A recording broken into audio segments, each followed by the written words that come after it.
ready by switching on your camera and find a perfect spot with good lighting so we can all have beautiful faces here. Our ceremony will begin shortly, inshallah.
Dear honorable guests, for your information, the third year students from the Department of Landscape Architecture IIUM have been working hard to prepare for this event during this entire short semester.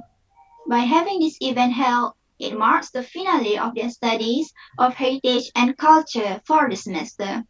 In this year, there is a huge difference if compared to the past exhibitions we had before. This time around, this study has become an international academic collaboration that comprises two beautiful countries, Malaysia and Tunisia.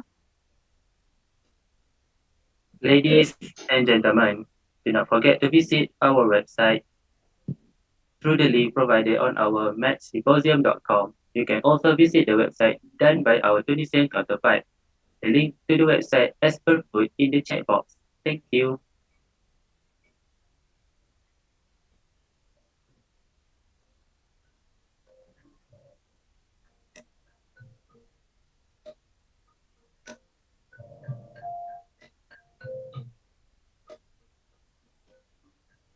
Ladies and gentlemen, at the Match Symposium website, you can register yourselves by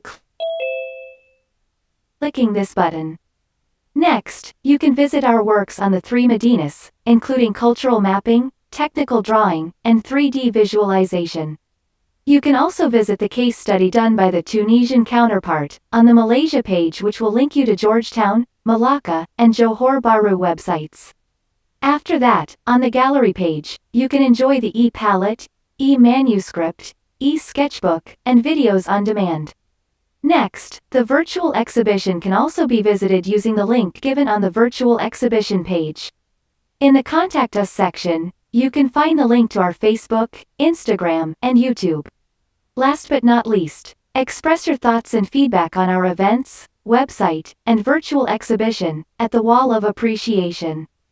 If you have any inquiries, you can click on the Let's Chat button and send us your messages. Our admin will answer them as soon as possible. Please enjoy your visit to our website.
Bismillahirrahmanirrahim. Assalamualaikum warahmatullahi wabarakatuh. Alhamdulillahirabbil alamin. Wassalatu wassalamu ala asyrafil anbiya'i wal mursalin wa ala alihi wa sahbihi ajma'in.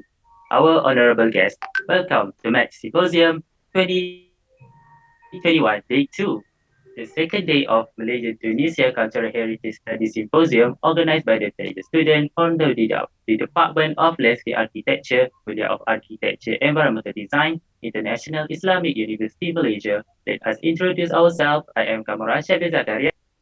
And I am Noor Aisha binti Din. We are your MCs for today and the other remaining day of this event.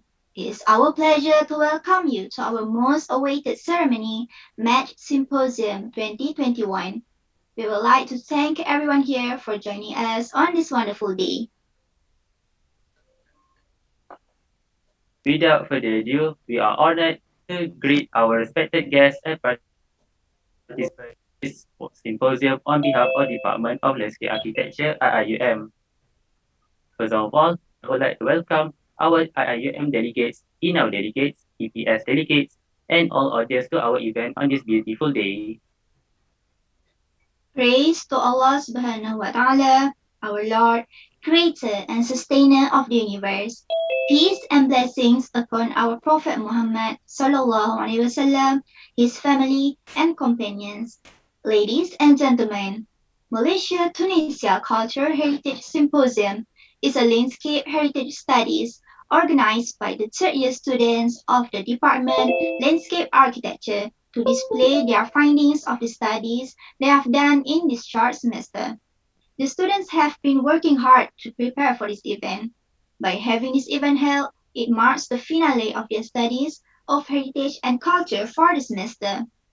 Besides being the first batch during the full online showcase, this is also the first time in our department's history to have an international collaboration for this annual tradition.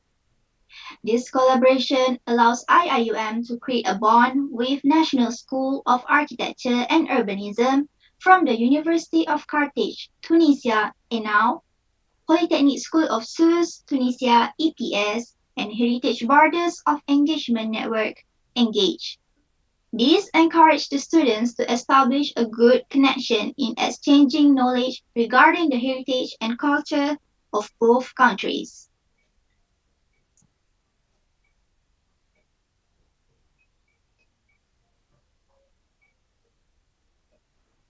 To ensure the smooth running of this event, let us put it together our hand to express our humbleness and gratitude to the Almighty to ask for His blessing. Thereby, I welcome Brother Muhammad Dai Adeni bin Muhammad Razi to lead the Doa recitation. Please welcome. Assalamualaikum warahmatullahi wabarakatuh. Al-Fatihah.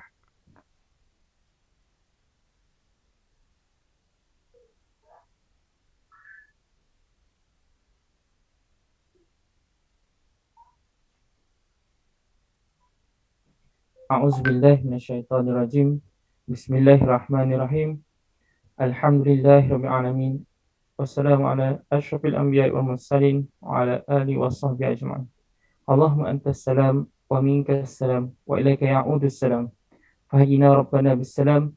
Ya salam salimna ajma'in waj'alna min ibadikas salihin. In the name of Allah, the Beneficent, the Merciful, praise be to Allah, Lord of the worlds. May your blessings and your peace be on your servant and your messenger Muhammad sallallahu alaihi wasallam and on his family and his companions. Allahumma ya Allah, on this glorious day, in conjunction with the second day of our Symposium 2021, we uphold our hands to pray gratefully to thank you on your infinite favor to us, till we can live in peace and harmony to perform our tasks as your servants. O Allah, we ask your blessing to make this occasion a success. Allahumma ya Hayyu ya Qayyum, ya Dzal Jalali wa Ikram. You are the mercy of the mercies, and you are the Lord of the universe. Give us mercy from your presence, and shape for us right conduct in our plight. We ask you for knowledge which is beneficial, and sustenance which is good, and deeds which are acceptable. O Allah, help us to remember to thank you and to worship you in the best of manners. Forgive us, have mercy upon us, give us help and grant us sustenance. Allahumma ya Hafiz ya Raqib. O Allah, you are the most forgiving and one who loves forgiving. Therefore, forgive us and wish all the committees of our Symposium 2021 a very pleasant and productive one. ربنا ظلمنا أنفسنا وإن لم تغفر لنا وترحمنا لنكونن من الخاسرين. ربنا آتنا في الدنيا حسنة وفي الآخرة حسنة وقنا عذاب النار. وصلى الله على سيدنا محمد وعلى آله وصحبه وبارك وسلم والحمد لله رب العالمين. تقبل الله منكم. Amin, amin, ya Rabbal Alamin. Thank you, Brother Muhammad Dai Adini bin Muhammad Razi, for the beautiful recitation. May Allah bless us in our actions and words.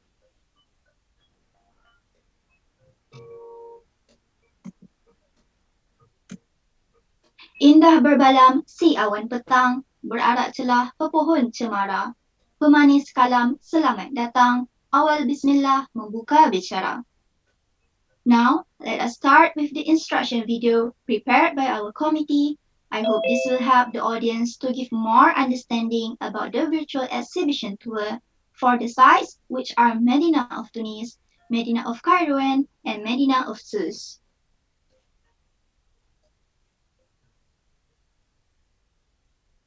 Hello everyone, in this video, I would like to show you the instructions and guidance throughout this exhibition. First of all, as you can see, there are some options that you can click and adjust according to your comfortability. First one, The eye symbol shows the instruction of the art step exhibition. You can use both of your mouse and keyboard to move around. The next option is to allow you to full screen. Next, the gear symbol allows you to adjust the quality setting of the exhibition. And the last one allows you to control the sound of the music background.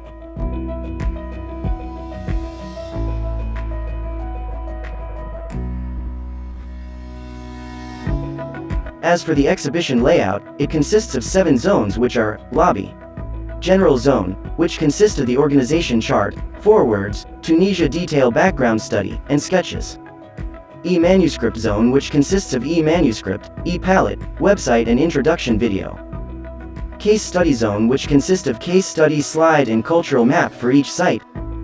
Visual Zone, which consists of technical drawing posters and 3D animations. Theater Room, which consists of videos on demand and appreciation video. And last one, Input Lecture Room, which consists of input lecture videos.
You also can click on any piece of artwork to interact with it.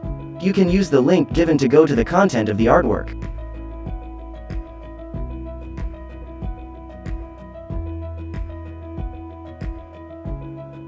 Other than that, you can also scan QR codes to view the content with more detail. You can also click on the artworks with the YouTube symbol to play the videos, while you can also check on our YouTube channel. Don't forget to like, share, and subscribe.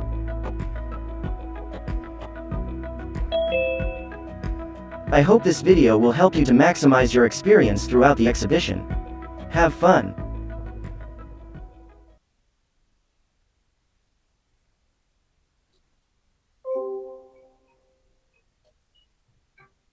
Now, ladies and gentlemen, we will begin our agenda today with the virtual exhibition tour from the first group, which studied about Medina of Tunis. I am glad to pass the baton to Brother Amir Zakwan bin Muhammad Zarawi. Please welcome.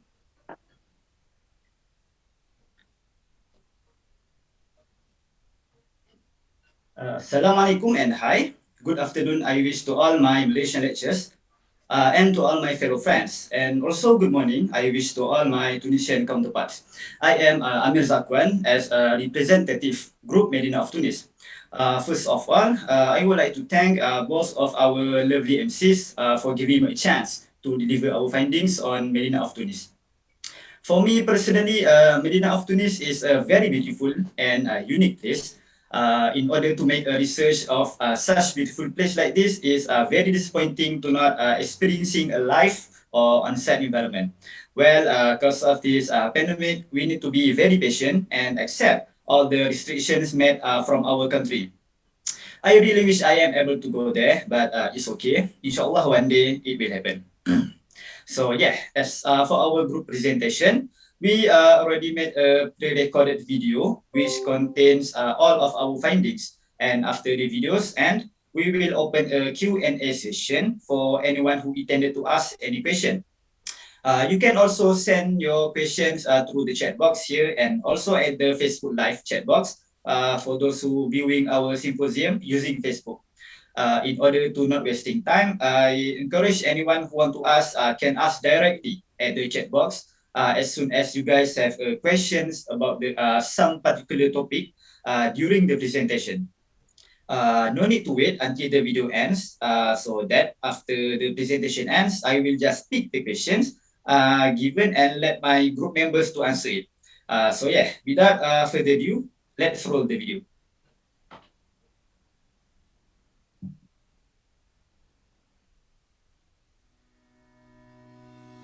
We would like to offer a warm and affectionate greeting to our honorable guest, and to all Malaysian and Tunisian delegates. Thank you very much indeed for coming today to a series of virtual exhibitions for Match Symposium 2021. We are from the group Medina of Tunis, and will guide you guys through this exhibition, and we will be having a Q&A session towards the end of our presentation. First of all, we are proud to introduce our fellow members of the group, consisting of 8 students, which are led by Amir Zakwan and 7 other members. Not to forget the Tunisian counterparts, which are led by Umaima and 5 other members.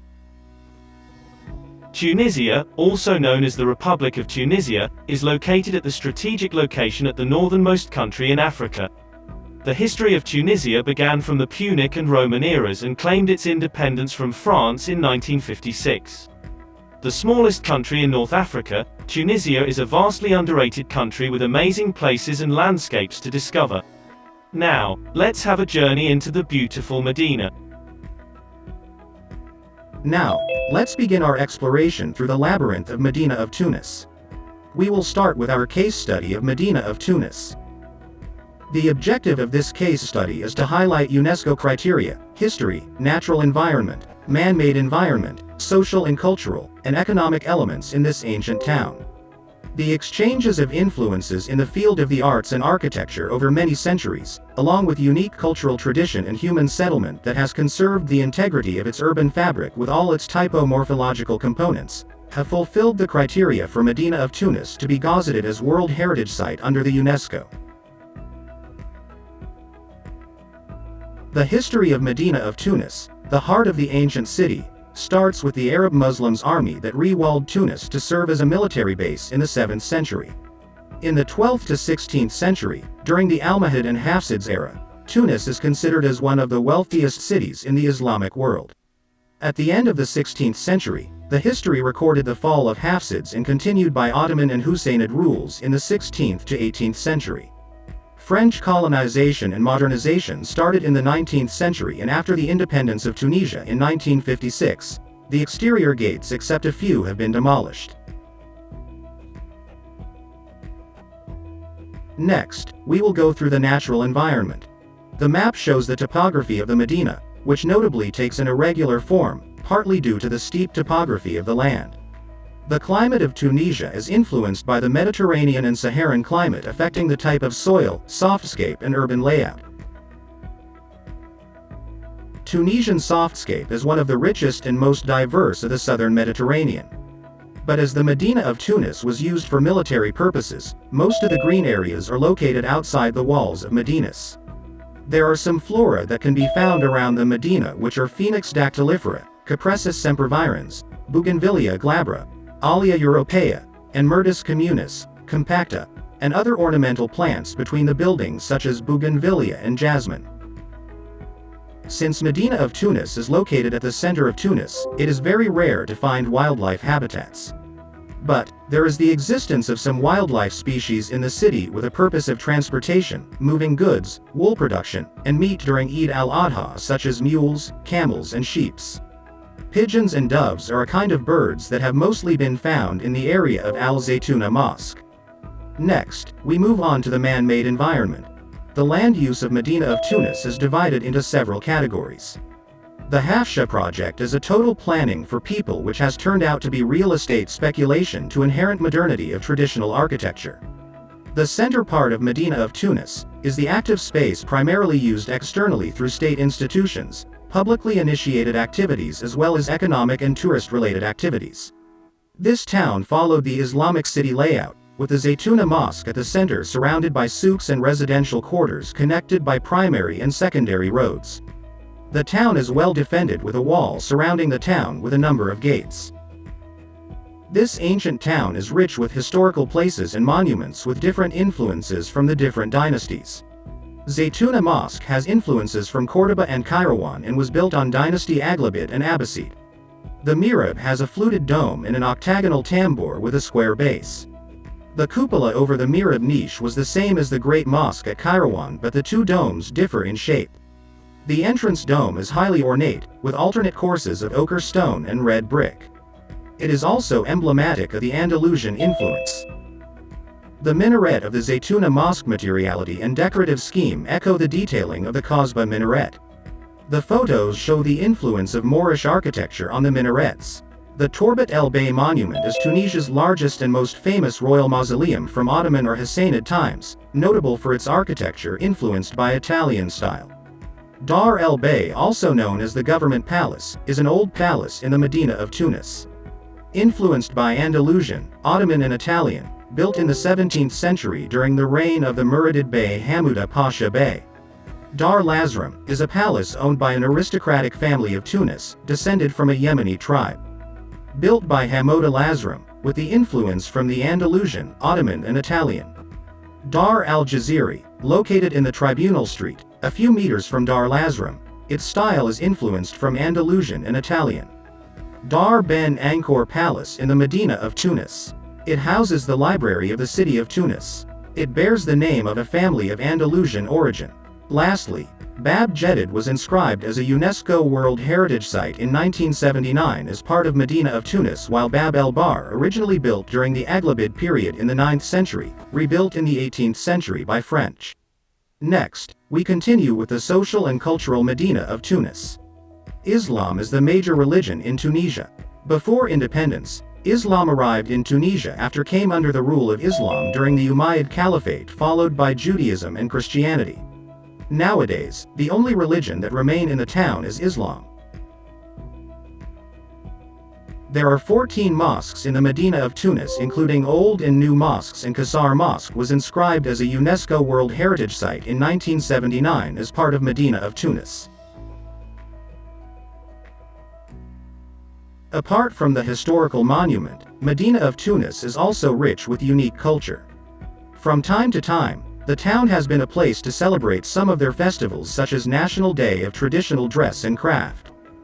Other well-known festivals in the town are International Festival Dream City and Night of Kharja, a religious ceremony celebrated by Sufism Brotherhood.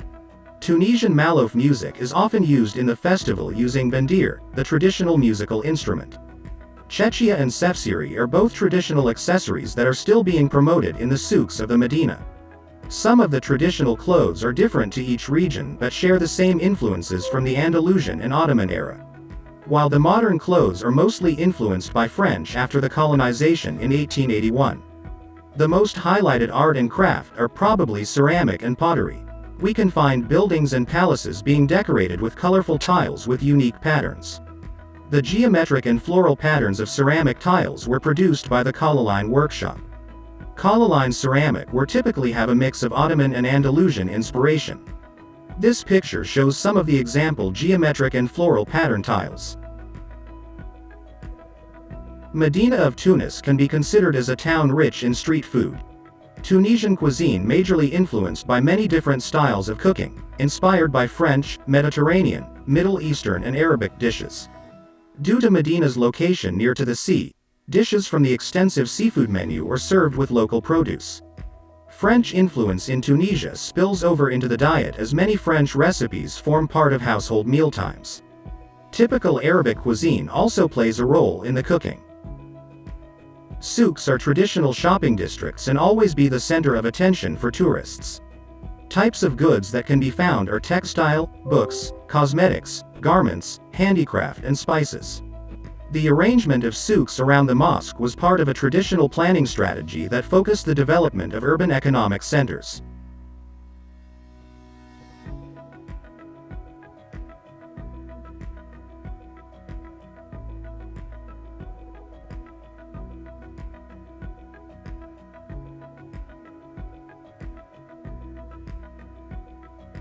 Based on our findings, we can conclude that the major influences in each element are from Andalusia, Ottoman Empire, and French. The colonization in Tunis has affected their way of life and created a mixture of tangible and intangible heritage values. Moreover, the urban layout of the Medina, due to military purposes, has created a different atmosphere where the green areas are limited compared to the outer part of the wall. Last but not least, The richness of the historical values gave the opportunity to Medina of Tunis to be recognized as a UNESCO World Heritage Site and led to huge contributions in the tourism sector. Thank you. Next, let's move to cultural mapping to reveal the integrated pictures of cultural character and significance of Medina of Tunis. The arrival of great empires in the past has resulted in a huge change to the socio-cultural aspects of Tunisia. The interchange of values and cultural tradition has since taken place and involved the religion, arts, crafts and festivals that take place around Tunisia. Thus creating a variety of delicious local and traditional foods can be found all around Medina. Their arts and craft also are portrayed and being sold at the souks that are scattered in the historical Medina. To fulfill the curiosity about how the exchange of culture and values take place, let's watch this wonderful video together. Hi everyone, welcome to Matches Symposium 2021.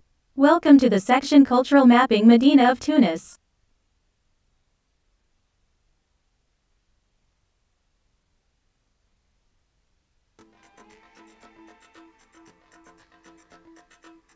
The cultural mapping consists of 6 maps which are UNESCO, cultural heritage, food, art and craft, religious, festivals, residential, accommodation and composite map. Medina of Tunis contains some 700 monuments including palaces, mosques, mausoleums, madrasa and fountains from the Almohad and the Hafsids period. With that I allocate the buildings that were listed under UNESCO and become main part of attractions in Medina of Tunis.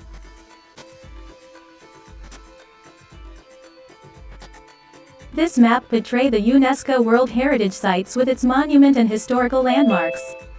As we know, Medina of Tunis was considered as one of the greatest and wealthiest cities in the Islamic world. This map gives an insightful view of UNESCO places such as Zaytuna Mosque, Yusuf Day Mosque, Bab el Bar, Bab Jedid, Hamouda Pasha Mosque, Torbat el Bay, Dar Lazram and Sidi Marez Mosque. This UNESCO site mostly built from the Almohad and Hafsids period. These places are one of the main reasons why Medina of Tunis becomes an attraction to the tourists. Move on to the next map, Cultural Heritage. For the cultural heritage, I have allocated 5 interesting places that offers attraction to the tourists such as La Medina Antique Tunis that have various quality of local handicrafts as you can see on the slide.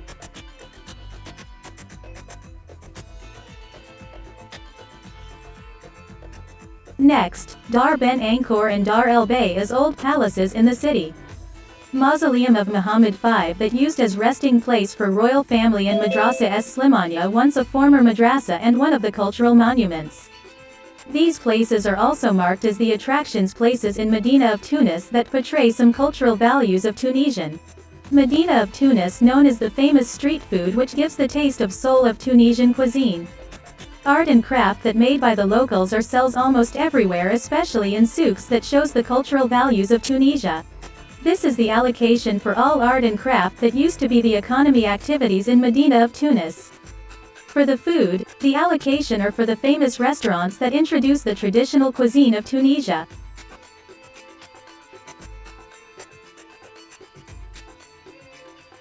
These are among the example of restaurants which are Fondouk El Adarine and El Ali restaurants. Also the example of souks in Medina of Tunis.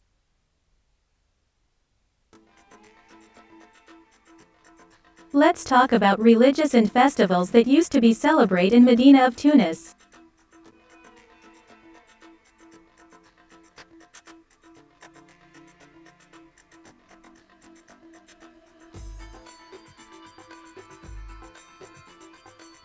These are among the famous and important religious places in Medina of Tunis such as Zaytuna Mosque, Sidi Marez, Yusuf Day Mosque and also the Hamouda Pasha Mosque. Got the information from the Tunisian, saying that mosques is very dominant places in Medina of Tunis because majority of them are Muslims. For the festivals, the examples given are Kharja and also Dream City. Kharja used to be the locals' festival that used to celebrate it in a small scales. This festival mostly like the locals used to dancing and play some traditional musical instruments. For the Dream City, it is the International Art Festival in Medina of Tunis, which can be found a lot of people from everywhere. Last but not least, here is the cultural map of residential and accommodation. Most important residential areas was planning on Hafsha quarter that transform Medina from citadel of urbanity to marginal quarter.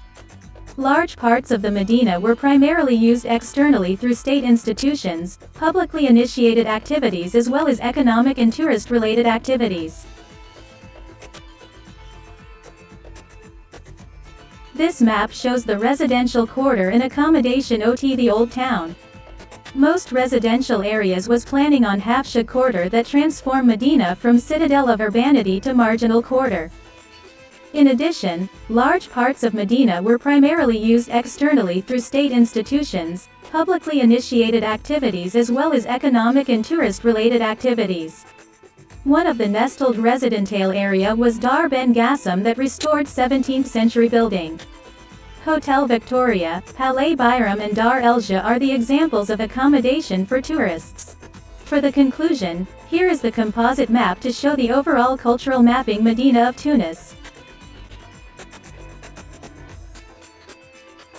The justification of the composite map is about the stretch of attraction in the Medina of Tunis. By looking at the scoring, we have determined that 3 for high stretch of attraction, 2 for medium and 1 for low.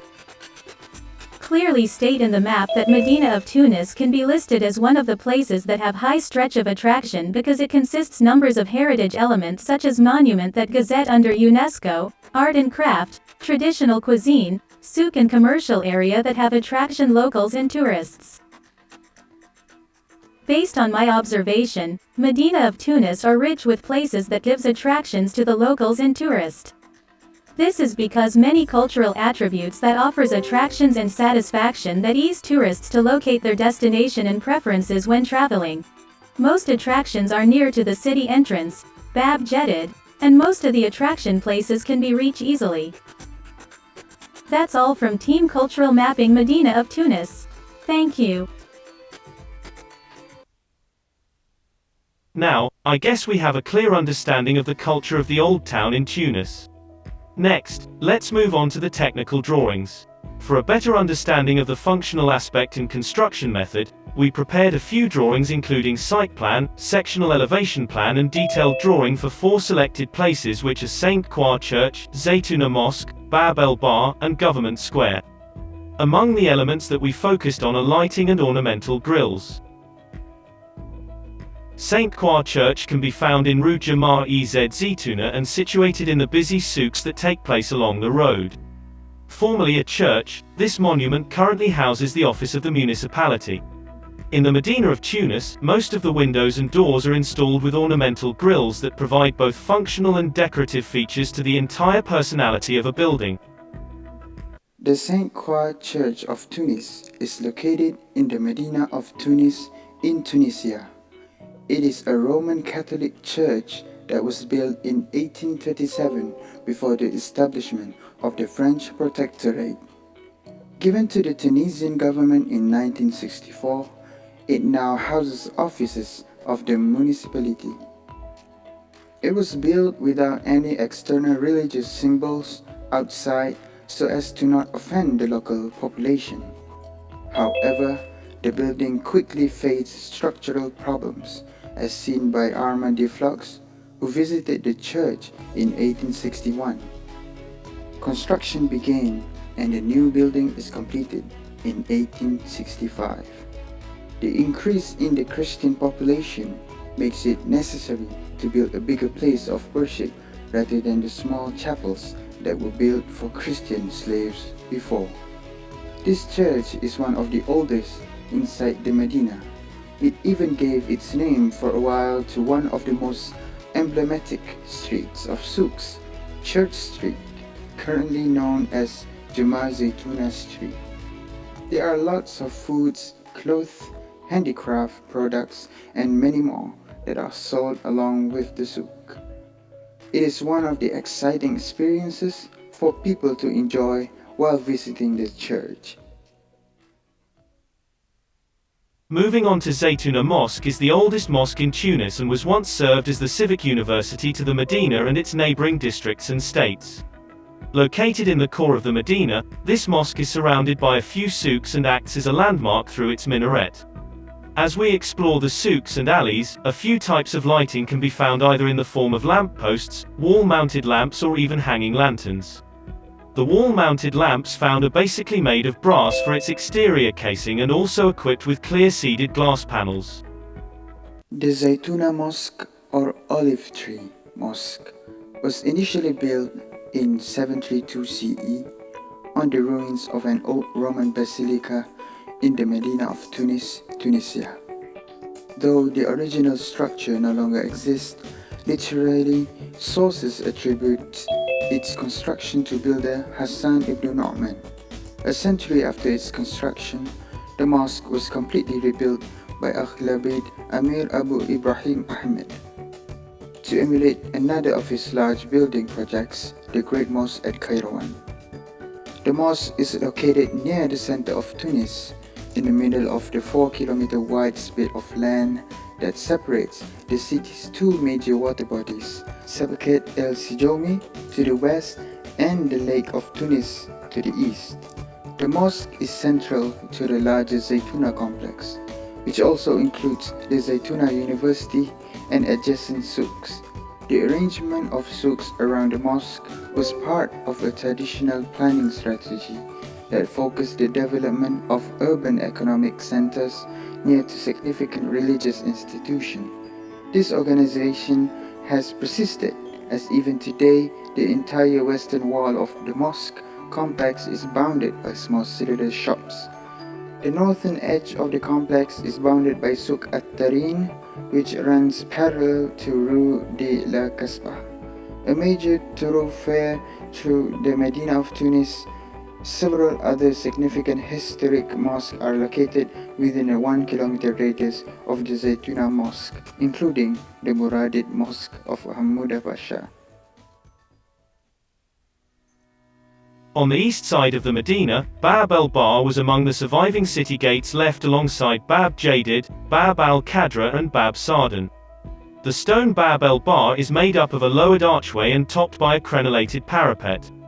The Moroccan design lamp posts can be found on its plaza or any other public space scattered around the Medina. Bab el-Bar, also known as Porte de France, which in English called as the Gate of France, is a city gate in Tunis that was named so after a door in the Medina's rampart open to the lagoon. The French tore it down in 1848 and erected this stone gate to the sea made up of a lowered archway and topped by a crenellated parapet. It became the beginning of the colonial city's construction. To this day, it marks the separation between the Medina of Tunis and the European city, and is a place to enjoy the old market with traditional souvenirs and some Tunisian art crafts. It is a very great lively area with a friendly atmosphere, bargains to be found with shopping, and also Tunisian food or snacks freshly prepared. If you like old parts of the cities, this is probably the best place for you. You could walk here for a whole day. Last but not least, the Government Square. This plaza is situated between Dar el Bay and also the Ministry of Religious Affairs building. Serving as the only green space in Medina, this plaza now belongs to Dar el Bay after fencing was installed surrounding half of it. Here, around 20 lamp posts with the material of cast iron were placed to facilitate good lighting when the night comes. Dar el Bay, also known as the Government Palace, is an old palace in the Medina of Tunis, more precisely in the city's Kasbah. Nowadays, it serves as the office of the head of government of Tunisia, but was used by guests of the state previously. It is located south of Government Square, west of Kasbah Square. The palace decoration is very rich and diverse with, as an example, 16 twisted columns with their arches in white marble. The rooms were designed by Tunisian, Spanish, and Moroccan artists. These rooms are distinguished by their special rooftops, highly decorated with painted scenes and precious materials, as well as Andalusian-style fronts. The courtyard is paved in white marble and surrounded by a portico. The park in between of the buildings used as a landmark while providing a green space for any kind of activities. Usually, this park have been used as a waiting area for the people during their affair at the office. By any means, exploring through the labyrinth as our theme brings a meaning of immersing ourselves in the richness of culture in the Medina of Tunis. The invasion of colonizers from various countries has evolved Tunisia and its people to become a multicultural country where all of these traditions have united to become their new identity. Thank you for joining us, and we hope that you have learned a lot about Medina of Tunis. Hope to see you guys back in Kairouan later. Bye bye, lots of love from us.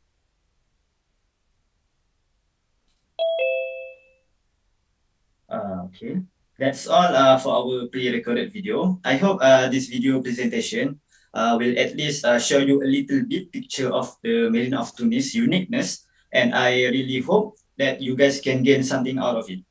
Now, I will start the Q&A session with the question I received from our committees in the chat box. Okay, so for the first question, from Shaza Karmila from Malaysia, is there any similarities between the mosque in Medina of Tunis? If yes, what is it the main similarities of those mosques? Okay, so this question I will pass to my group members, Brother Dai, because he is more expert and knowledgeable in this kind of question. So yeah, Brother Dai, please welcome. Ya, Assalamualaikum warahmatullahi wabarakatuh. Thank you, Shaza Kamila, for the question. So to answer it, I can say based on our observation, we notice a few similarities between them, and I would like to say three main similarities, which is the first one is the style. If you notice, those mosques in Medina of Tunis, they follow a similar style, which is the Moroccan archi style or Moorish architecture. And then this character of architecture can be seen through the arches. If you try to Google or you went through the pictures of the mosque, you can notice that these mosques have arches, which is called horseshoe arch, and this arch is applies on a lot of mosques in the Western. And then last but not least, the last similarities is the minaret. If you go through the slide, I can say that the minaret, it is actually the square one, the square minaret, and some of the mosques of the minaret, they follow or imitate the decoration of almohad decoration, and this almohad decoration can be seen in Kasbah Mosque in Marrakesh or Morocco. So among the mosques that we can say follow the same pattern of minaret, I can list a few of them. The first one is Al Halik Mosque, and then we have El Ichbili Mosque, and then we have Aqsa Mosque, which is also inscribed as the UNESCO World Heritage Site too in Medina of Tunis. And then we have Kasbah Mosque, and then we have Tabanin Mosque, and also last but not least Al Hawa Mosque. But I would like to mention other style also. If we can see, there is not only square type of minaret here in Medina of Tunis, but we also have the one that have like polygon shape, like octagon maybe. This can be seen in the architecture of minaret in Little Pacha Mosque or Hamada Pacha Mosque. And I think that's all for the answer. I hope my answer can clarify your wonder. Thank you. Assalamualaikum. Oh, very wonderful answer, Brother Naim. Thank you so much. So for the next questions, I pick from the chat box from Azim Yahya, also from Malaysia. May I know which of the landmark in Medina of Tunis is the most significant to the city? Okay, I think this question maybe I can pass to Brother Imran Hakim. Yeah, so yeah, please welcome Brother Imran. Assalamualaikum warahmatullahi wabarakatuh. So, thank you for the question, Azim. So, to answer that, so one of the significant landmark in Medina of Tunis is probably the Zaytuna Mosque itself, because Zaytuna Mosque act as the core of the Medina of Tunis. So it was once a civic university, and it was built from the Hafsid period and located at the active space, which becomes the center of action. And also the souks that are surrounded around the Zaytuna Mosque give a big impact to the spaces. So it is easy to recognize it as one of the landmark in Medina of Tunis. Hopefully that will answer the question. Thank you. Okay, thank you, Brother Imran, for the wonderful answer. So next question from Imran, Irham Roslan, sorry, Irham Roslan from Malaysia. I am very interested in your 3D presentation. May I know how did you do it and which software did you use? So amazing. Okay. Thank you, Brother Irham, for the question. Okay. As for the 3D visualization, the software that we use is actually a very basic software used by everyone, especially in landscape architecture profession, which is 3D SketchUp. It is used to build the plain 3D buildings with some detailing components such as the detail of the window, texture of the building, the soup, bench, tree, and what's not. Then we transfer the 3D SketchUp to the landscape to do some rendering with a purpose to make it more detailed and realistic. Besides, we also use landscape software to make the animation video. So yeah, that's all from my answer to Brother Irham Ruslan. So I hope it can clarify your questions. Okay, I think that's all for Q&A session. Thank you for all the questions given. I hope we from Group Medina of Tunis answered all of your questions clearly and accurately. Last but not least, thank you once again for listening to our findings from the beginning until the end. I think that's all from our group. I pass the screen back to our MCs. Thank you. Thank you, Group 1, Medina of Tunis, and also Brother Amir Zakwan for the eye-opening tour just now. I hope everyone enjoyed the beautiful presentation of the beautiful city. Now, without further ado, let us proceed to the virtual tour from second group, which studied about Medina of Kairouan. Hereby, I pass the screen to Brother Mama Azim bin Yahya. Please welcome. Thank you, Mr. Kamarul and Mrs. Aisha, our MC for today. Assalamualaikum warahmatullahi wabarakatuh.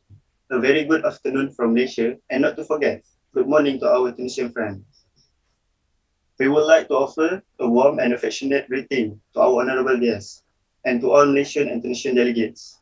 Thank you very much indeed for coming today to a series of virtual exhibition for Match Symposium 2021. My name is Azim Yahya.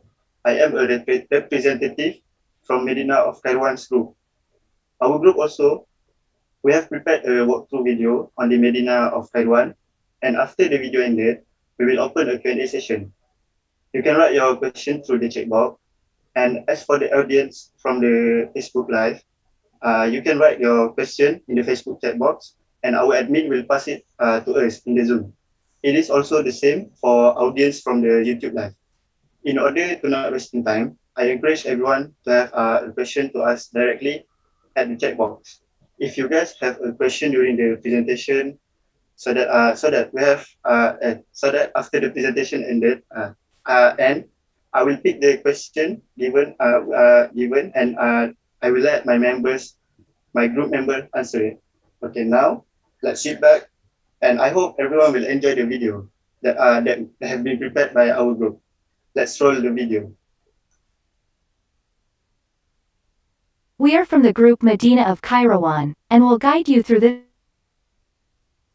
exhibition, especially for the Kairouan part.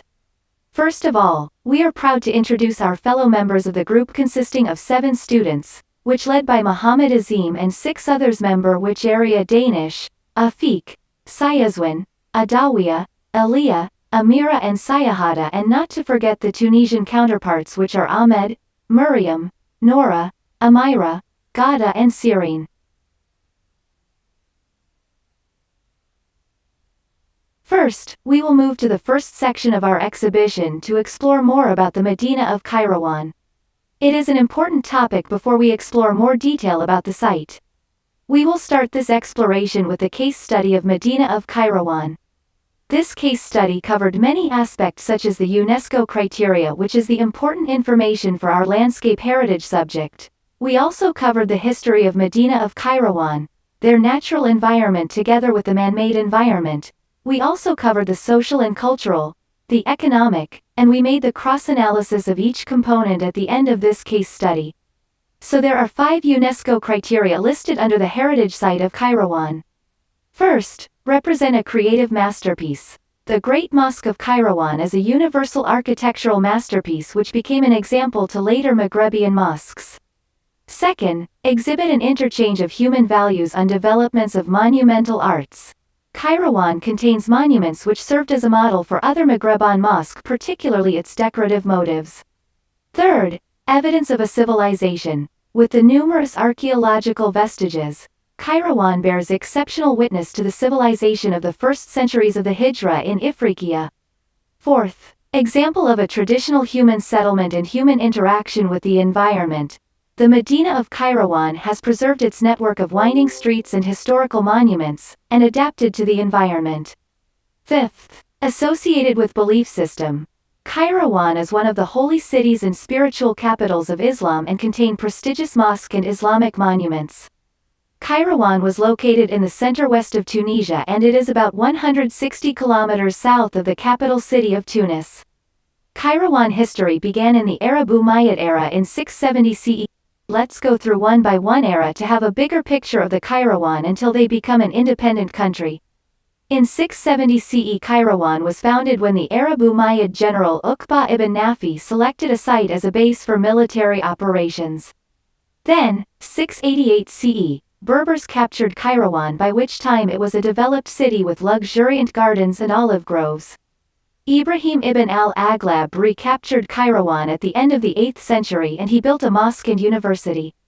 In 893 CE, Kutama Berbers started the Shiite Fatimid movement. Kairouan was neglected as Obaid Allah resided first in Raqqada but soon moved his capital to Al-Madiyah. The Fatimids extended their rule over all of central Maghreb. The third caliph, Al-Mansur, founded the new city of Sabra al-Mansuriya 1.5 kilometers south of Kairouan. However, the Fatimid Caliphate transferred to Cairo in 972. In 1045 CE, the Zurids converted to Sunni Islam, declared their independence from Cairo, and gave their allegiance to Baghdad. In 1159 CE, Tunisia was conquered by the Almohads, caliphs of Morocco. Spain seized many of the coastal cities, but these were recovered for Islam by the Ottoman Empire. The Muslims of North Africa began as part of the wars against Spain. In 1881 CE, France invaded Tunisia, claiming that Tunisian troops had crossed the border to Algeria. The French controlled Kairouan until 1956. In 1954, independence from France was achieved on March 20, 1956. As a constitutional monarchy, Muhammad VIII Al-Amin Bey, taking the title King of Tunisia. Habib Bourguiba became prime minister, immediately abolishing the monarchy, and establishing a strict state under the new constitution party. For the climate, Kairouan has a semi-arid climate that has reached the maximum temperature of 51.0 degrees Celsius, especially in August. While the minimum absolute temperature in Kairouan can reach 4.2 degrees Celsius in January. Kairouan is an agro-pastoral region dominated equally by heavy soils and deep and light soils. The soils are deep and light, consisting mostly of brown limestone soils and young or recent alluvial soils. For topography, the Kairouan region is notable for the absence of relief, making a flat space, namely the plain of Kairouan, forming a large basin of 100 km length and 40 km width. Next, move to another important part of this case study, that is on the plant species in the Kairouan and also their fauna. For the vegetation, there are mixtures of halophytes such as Arthrocnemum macrostachym, Silicornia, Stipa tenacissima, Artemisia herba alba, Rus coriaria and Lycium shawi.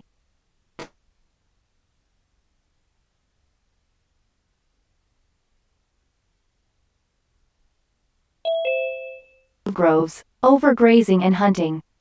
The next topic of this case study is on the land use of the Kairouan. Kairouan today is the seat of a governorate. The city's population exceeds 150,000. The current city consists of the Medina, surrounded by its ramparts and modern quarters which group together the administrative services, seat of the governorate, municipality, banks, hotels, shopping center. The Medina of Kairouan is focusing on urban fabric development, which is residential area, commercial area and administration area. Kairouan consists of 6 heritage sites in general which are gazetted under UNESCO World Heritage Site. For this part we will only explain briefly on each monument, and we will elaborate more during the cultural mapping section later on. The first one is the Medina of Kairouan, which is an old town which contains the oldest history of Kairouan, including the Mosque of Uqba and Mosque of Three Doors. The second site is the Mosque of Uqba, also known as the Great Mosque of Kairouan. Next is the Mosque of Three Doors, also known as Mosque of Ibn Khairan. We move on to Zawiya Sidi Sahab, which was built in memory of a companion of the Prophet, Abu Zama al-Balawi, who was buried at the site before the town was founded. Next, the Basin of Aghlabids. The basins are composed of 2 connected cisterns which together form an open-air reservoir, fed by a 36 km aqueduct that sources water from the hills beyond town. Finally, the walls and gates. The Medina is surrounded by a 3.5 km long circuit of brick walls reinforced by numerous towers. The Medina can be accessed through 8 gates located all around the wall. The next chapter is on the social and cultural elements in Kairouan. It consists of religion, social and culture. As for the religious, 99% of the population is Muslim. In fact, it is the official religion of the country and the president is required to be Muslim. Next is festival. In Kairouan, there is a festival called Maulid Festival. It is celebrated by all major denominations of Islam, including Sunnis who have ceremonies at shrines to honor the Prophet Muhammad's legacy with festivities and songs. Then for the local product, there is food which is makrode, a traditional sweet pastry in North Africa and in Malta. As for handicraft, which is carpet, Tunisia has a rich tradition of weaving rugs. The story goes that in the 19th century, the daughter of the Ottoman governor was the first person, in Kairouan, to weave a carpet using wool to give to one of the city's mosques. Lastly, for traditional clothes, sefsari is a scarf made of silk in white or yellow color. It is for women in functions as protection from the bad weather and mainly from glances. There is also terayuan, which is a traditional wedding costume for women. The next chapter for this case study is on the economy of the Kairouan before we move to the last part, which is the cross-analysis. Economy at Kairouan is divided into 3, which are agriculture, local crafts and tourism. For agriculture, Kairouan is known for its local product, which is olive. Other than that, they also have peppers, apricots, tomato farms, almonds, etc. Next, we move on to the local crafts in Kairouan. The most well-known product in Kairouan is their carpet. The carpet itself has many patterns which the locals got inspired from their surroundings. The carpet also plays the main factor in attracting tourists and generating income for the locals. Last but not least, the tourism part also plays a major role for Kairouan.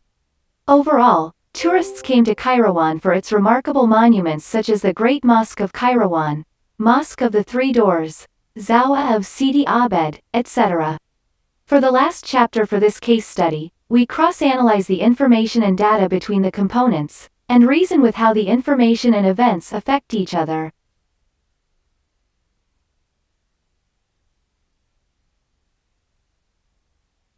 Now we have finished our first journey in this exhibition. So let's move to the next topic, which is cultural mapping. For this section, we have provided a poster for each site as an overview for the whole Medina before we go deeper into it.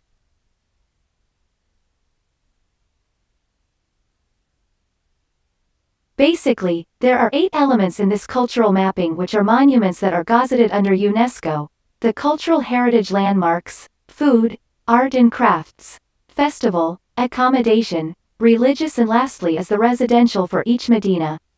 There are 6 maps in total for this section including the composite map which shows the stretch of attraction at the Medina which has the score of 3 as the high stretch of attraction, score of 2 as medium and score of 1 as the low stretch of attraction. You guys can take a look at the presentation video and also slide presentation to get a wider view and deeper understanding regarding the cultural mapping Medina of Kairouan. Hi, and may you be in a good state of health. Today we would like to present our findings for cultural mapping at Kairouan. Kairouan is located in the center-west of Tunisia in a plain at an almost equal distance from the sea and the mountain. It is about 160 kilometers south of the capital city of Tunis. Cultural mapping consists of 8 cultural elements which are UNESCO, cultural heritage, art and craft, food, religious, festival, accommodation and residential. The Medina of Kairouan is an old town which contains the oldest history of Kairouan including the Great Mosque of Kairouan and Mosque of Three Doors. The Medina is surrounded by a 3.5 kilometer long circuit of brick walls reinforced by numerous towers. First cultural element is UNESCO. Medina of Kairouan is enlisted under 5th UNESCO criteria which is an example of a traditional human settlement and human interaction with the environment. The Medina of Kairouan is an old town which contains the oldest history of Kairouan including the Great Mosque of Kairouan, Mosque of Three Doors and walls and gates. Other significant features in the town include the small squares near the Babs and the covered souk quarter. The Great Mosque of Kairouan fulfills 4 UNESCO criteria. Criteria 1 represents a creative masterpiece, Criteria 2 exhibit an interchange of human values on developments of monumental arts, Criteria 3 is an evidence of a civilization and Criteria 4 it is associated with belief system. It is also known as the Mosque of Uqba. It is the early example of a hypostyle mosque which reflects Eastern Islamic arts and motifs incorporated in architecture of Islamic North Africa. Next is Mosque of Three Doors. This mosque falls under UNESCO criteria number 2, exhibit an interchange of human values on developments of monumental arts and third criteria, evidence of a civilization. It has the oldest sculpted and decorated facade in Islamic art. The mosque is characterized by the central structure. Consisted of 3 doors and horseshoe arches. Walls and gates in Kairouan is an example of a traditional human settlement and human interaction with the environment. Medina of Kairouan protected by city walls and gates that built by Husainids in the early 18th century. The other gates is Bab al-Sihada, Bab al-Nasr and Bab al-Jami. Next is cultural heritage. Old Town of Kairouan is a place for embroidery, fabric and cloth dealers, papers manufacturer, tanners, dryers, tamers, sewers, a poultry market and date markets.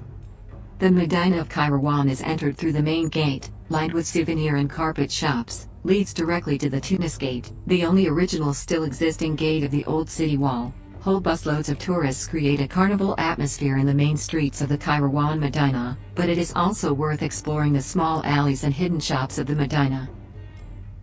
The other cultural heritage that can be found are Morabada Mosque, Al-Ghazali Mosque and Zaytuna Mosque. Medina of Kairouan also called a city of 300 mosques. As the first Islamic city in Africa, the rulers tried to consolidate the new faith as well as possible and built large and small mosques, some of them splendidly decorated, but all of their facades with quotations from the Quran. Tunisia has a rich tradition of weaving rugs.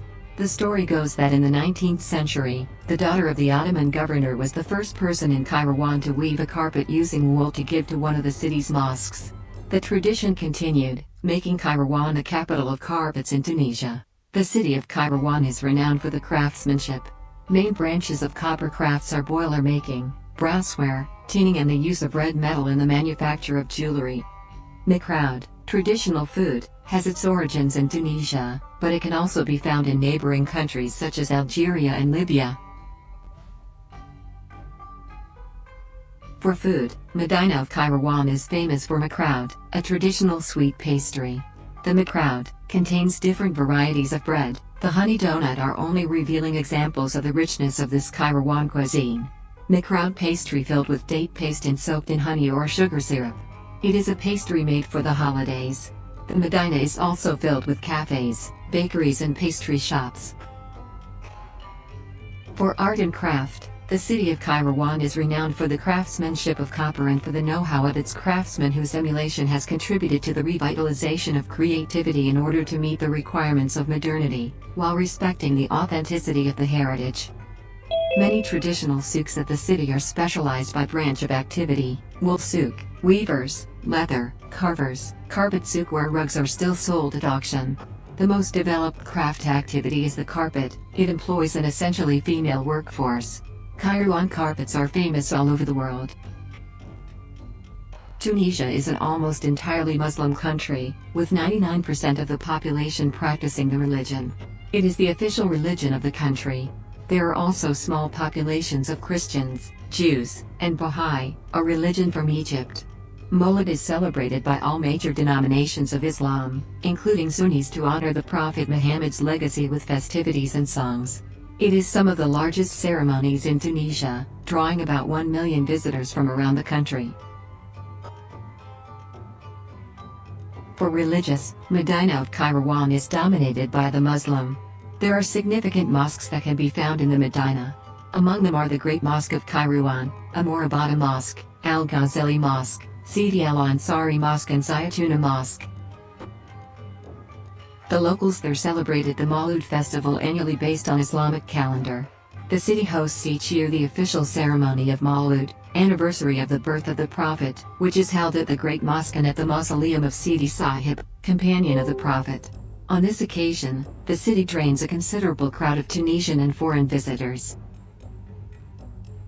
Kairouan's Medina feels like it ebbs and flows to a different rhythm to modern Tunisia. Long protected by its monumental walls and gates, most of it is given over to quiet residential streets that have changed little over the centuries, with modest houses sporting arches and shutters painted in bright blues and greens.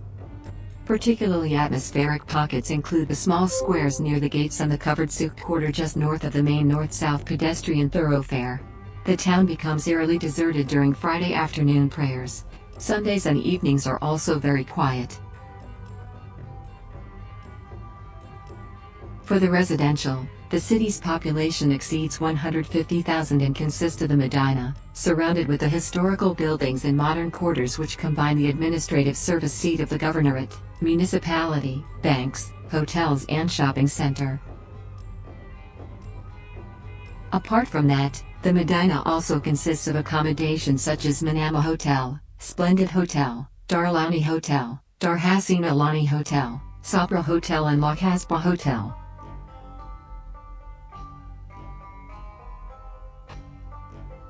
After gathering the information, we come out with a composite map which focuses on the stretch of attraction that can be seen inside the Medina of Kairouan.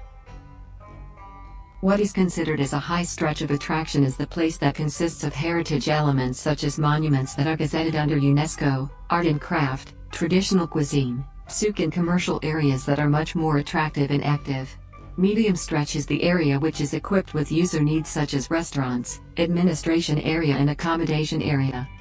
Low stretch attraction is a semi-private area which is mostly utilized by the locals for construction area, dump area, residential area and lacks facilities and accessibility for users. From the observation, Medina of Kairouan is a point of attraction for traditional heritages as it consists of UNESCO heritages and the souk which become the heart of the Medina for artisanal activities, especially the carpets and copper production. The city planning can be considered as a well strategic between the buildings and users' accessibility as the roads is well connected around the city. The souk is well equipped with facilities which located in the middle of the residential area that makes the area easier for users to access. The well safety planning of the city has diversed the main function of the walls and gates. It has become one of tourist attraction to the Medina of Kairouan for its architectural influences. That's all from our group regarding cultural mapping Medina of Kairouan. Thank you. Thank you for your great attention to our cultural mapping video. Hope that you will bring new knowledge from the video. And now, we can move to the last section of this exhibition, which will show the drawings and 3D visualization of our chosen sites. We had selected 4 significant sites for our heritage study, which are the Martyrs Square, the Souk of Kairouan, the Mosque of Uqba, and the last one is the Basin of Aghlabids. We have compiled all the drawings and information in one board, and also prepared a walkthrough video for a more immersive and interactive experience for you guys. First is the Martyrs Square. It is an urban space located at the edge of the Medina border in Kairouan. This square is located in front of the Bab Jaladin, where it served as an entrance for many significant spaces such as Souk and the Zawiya. This is the walkthrough video for Martyrs Square. The Martyrs Square is located in the Nouvelle Ville in the new town of Kairouan. You can access it from the Bab al-Shuhada, and it is the most modern entrance gate to the city, which is situated south to the Medina. It is therefore also known as the Gate of the Martyrs, one of the main entrances to the Medina. This is a double-arched gate which was restored in 1772 but retains some old items until now. This is one of the busiest square in Kairouan land because of the attraction, and it provides a place for people. In here, people are enjoying the scenic view towards the gate while having the Kairouan traditional dishes such as shawarma. It is a good people who make a good place. Welcome to the Martyrs Square.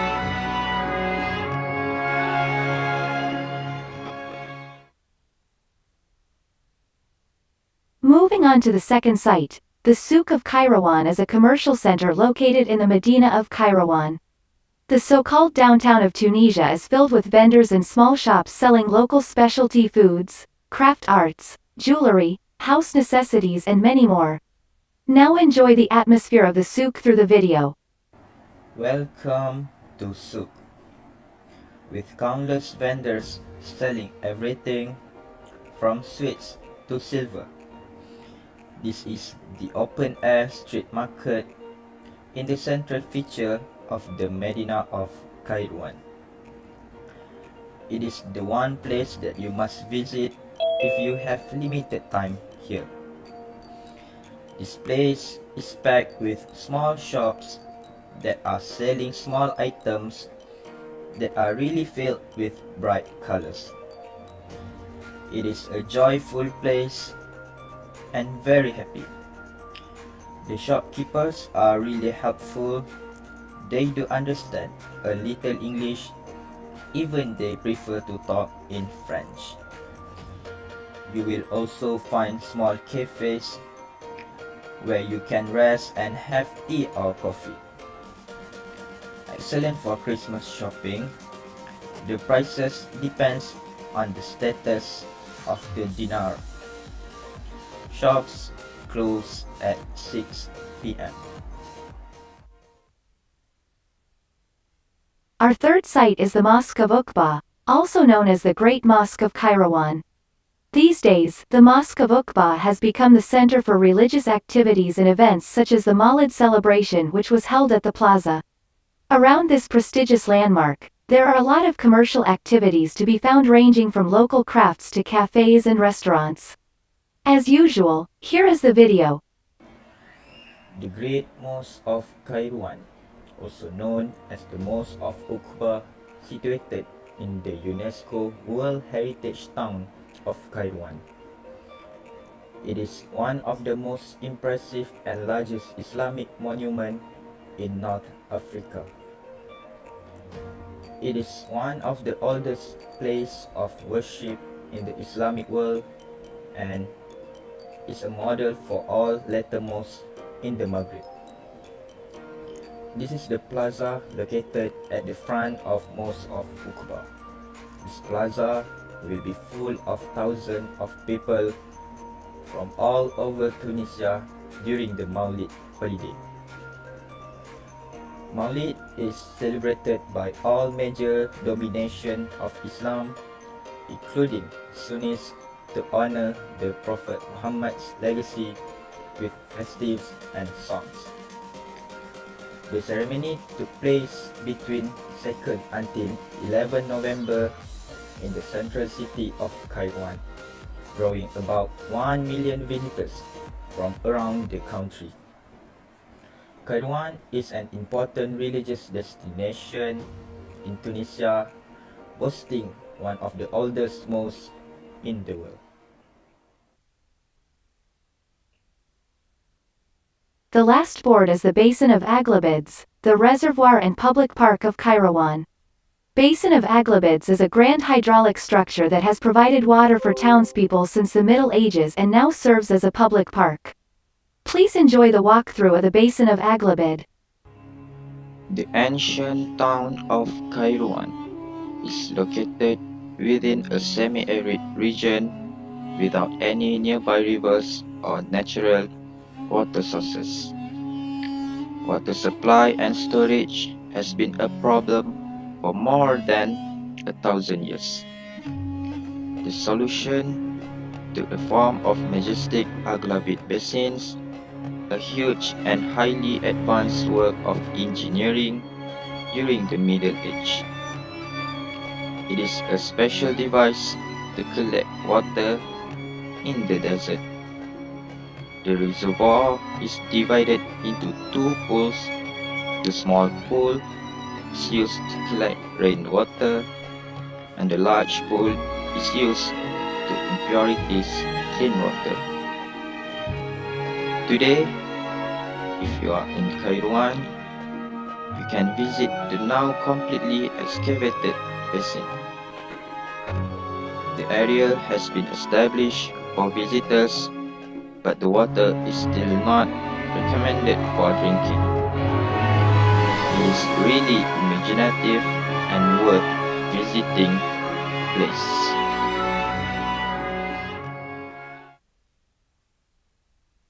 Thank you for your endless attention throughout our exhibition. With all the information and details gathered, I hope it will give you an idea of what Medina of Kairouan is all about. It is an eye-opening experience to get a chance to explore the Medina of Kairouan. Not to forget, the Tunisian team members that undoubtedly offered help to provide the needed information and details for this symposium. Thank you for your time and stay safe everyone.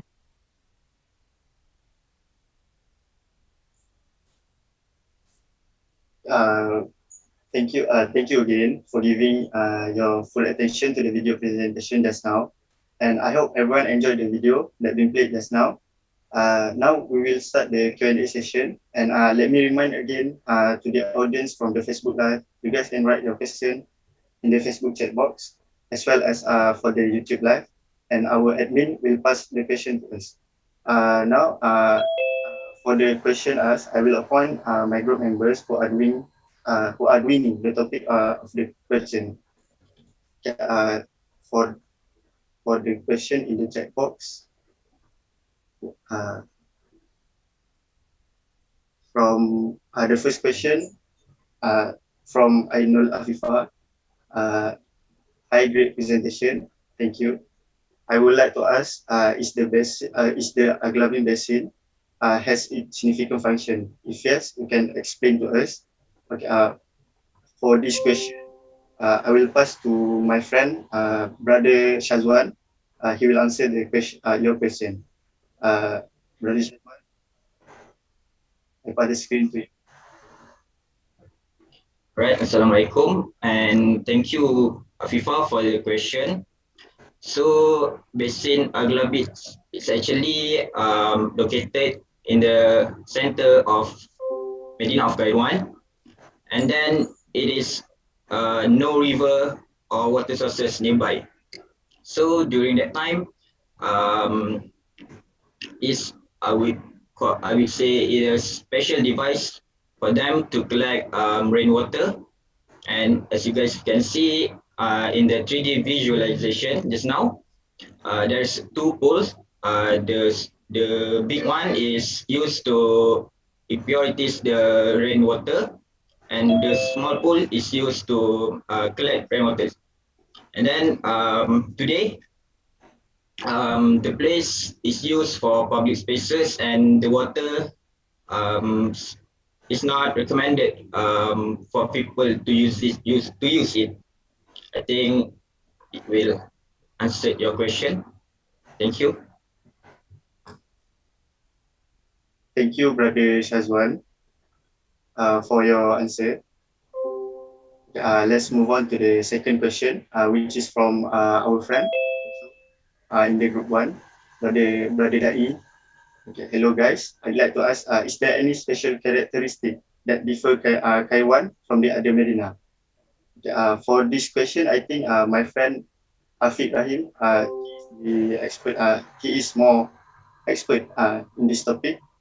Afiq, I'll invite you to answer this question. Okay, thank you. Bismillah. My name is Afiq. So I'll be answering that question. The question is, are there any special characteristic that differ Kairouan from other Medina? Okay. I think the first is so the main mosque in the Medina of Kairouan is the Great Mosque of Kairouan, or also known as the Mosque of Okua. Usually the mosque, the main mosque in the Medina, in other Medina such as Sus and Tunis, located in the middle. So, but for Kairouan, it located like at the edge. So the urban development there is it's not really centralized, but it's developed more like from the edge to the yes.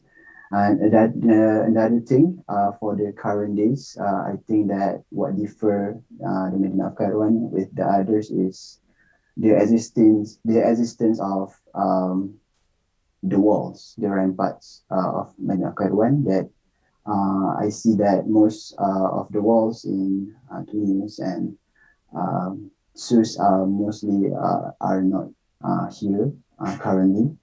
But now is for Kairouan, it's still 90% of the walls are still there. So I think that is one of the massive special characteristic that differ Kairouan to other Medina.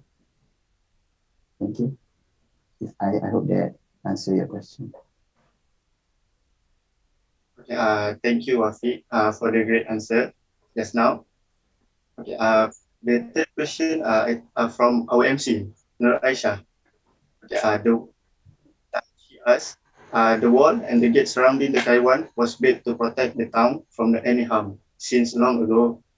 May I know the specific harm that they faced during those time and also during the current time? I would like to know if the walls and gate, if the wall and gates are is the wall and gate are protecting the town in the current time, or they have other functions. I think for this topic also, I think Brother Afiq is also expert in this question and this topic. I will invite him. Brother Afiq, the screen is yours. First of all, I'm not an expert. I'm just still studying and still exploring. Yeah, thank you. Thank you for the question. So during the Middle Ages, during the early era, I think most cities have these walls. And I would like to emphasize one thing. The location of this Medina or this town of Cairo is located usually a town, the religious will, start from beside the sea or beside near to water resources or near to anything that really benefit them. But for Kaiwan, it different because it located um, right between the sea and the mountain. So it's right in the middle, and they basically it's quite hard to start a town there, start a Medina there. So that why they do that is because they want to protect themselves from the Romans, which can be they can access them through the sea, and also want to protect themselves from the Berber, which located at the mountain. So that why they have the walls, and also why their location is that at that place. For the current days, I think why it's still there is to because I think it's a quite significant feature. I think it's remind us to the past. We to preserve the identity of the place. I think, yeah, because it's hard to see a wall, like massive wall nowadays. So yeah. Thank you, Rafiq, again for the great answer.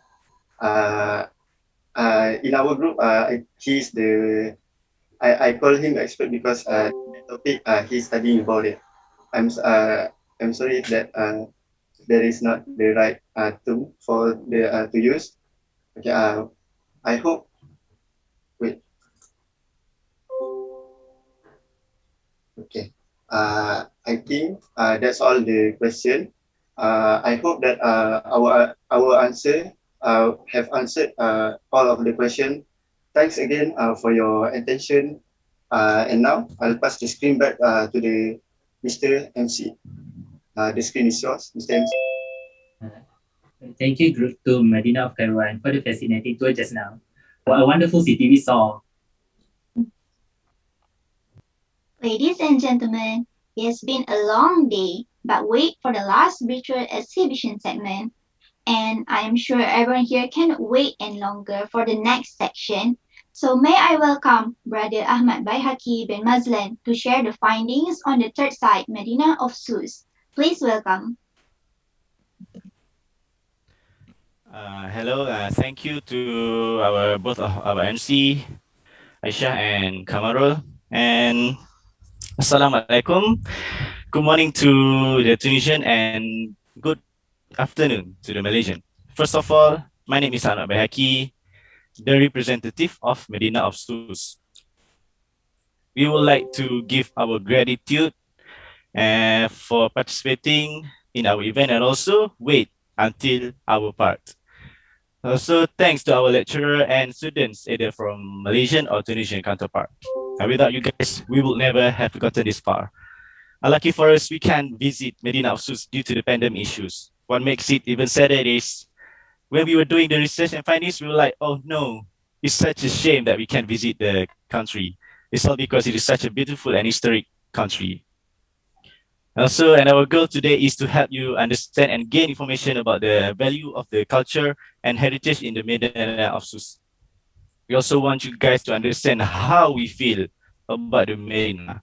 Also, don't forget, for the Q&A questions, we encourage you all to give the questions at the chat box, FB Live, and YouTube live chat along our presentation, so we can prepare and also we can save even more time. So that's a win-win situation for us, right?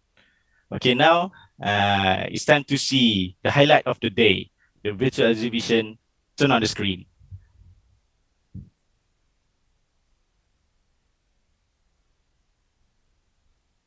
First of all, we are proud to introduce our fellow members of the group consisting of 9 students, which are Urham Roslan, Ainul Nabiha, Bibi Nurjana, Daus Khosri, Nimatul Munira, Sufi Hamera, Sayafika Razel, Siaza, and me, Ahmad Baihaki. Not to forget the Tunisian counterparts, which are led by Dr. Malek and Dr. Norchin, and Tunisian students, Nuha, Taser and Shahinas. Now, let's begin our exploration through the labyrinth of Medina of Sus. We will start with our case study of Medina of Sus. The objective of this case study is to highlight UNESCO criteria, history, natural environment, man-made environment, social and cultural, economic, and cross-analysis. Medina of Sus has fulfilled 3 among 10 UNESCO criteria, which are the 3rd, the 4th, and the 5th. This is because Medina of Sus has an outstanding universal value and thus has been inscribed on the World Heritage Site. There are several UNESCO sites in the Medina of Sus that will be detailed to you later on. The history of the Medina of Sus started in 1000 BC, founded by the Phoenicians, and then they developed a busing trading port called Hadramawt in the Carthage era in 814 BC. After the war with the Roman Empire in 146 BC, the Carthaginian Empire was destroyed and thus began the reign of Caesar Augustus in 100 to 200 AD. In 300 AD, it became the capital of Byzacena under the reign of Diocletian, and under Vandals in 535 AD, who renamed it Justinopolis. In around 650 AD, the city was conquered by the Arabs, who gave it its present name, Sus. The political timeline in Sus fluctuated from the 11th century until the 16th century by the Fatimids, the Zurids, the Hilalians, the Almohads, the Hafsids, the Normans, the Spaniards, and the Turkish.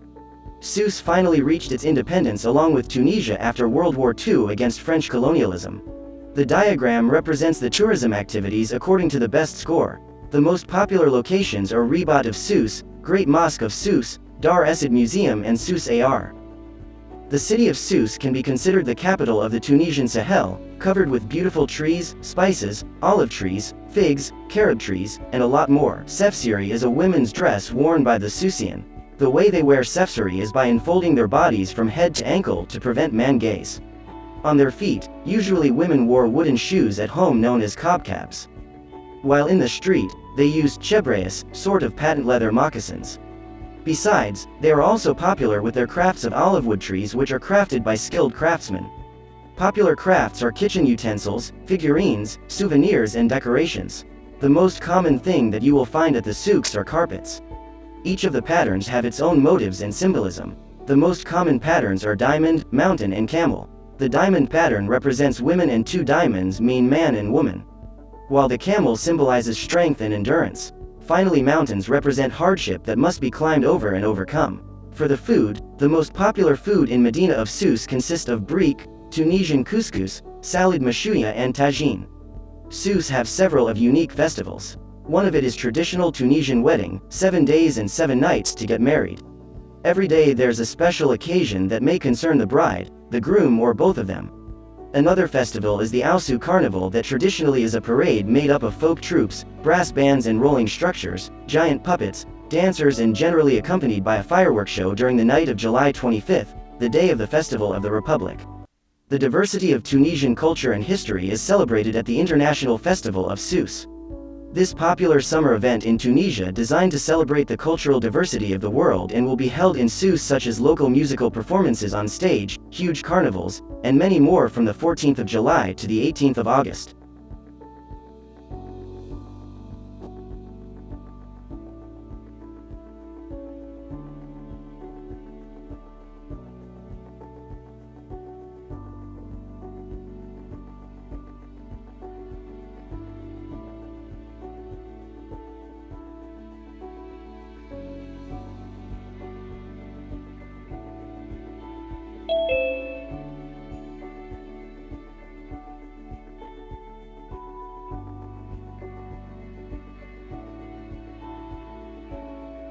Hello everyone, this video is about cultural mapping in Medina of Susa. Susa is located in the center of Tunisia, on the Tunisian Sahel coast and located in the Mediterranean Sea bordering the east of the country. Cultural mapping consists of 8 elements: UNESCO, cultural heritage, food, art and craft, religious, festivals, accommodation and residential. First, we will explore the first element, which is UNESCO heritage. Did you know? Medina of Susa have many historical buildings which fall under 3rd and 4th criteria of UNESCO. Basically, this is the map, the location of the building portrayed through the location of the icons. This one is Ribat of Susa.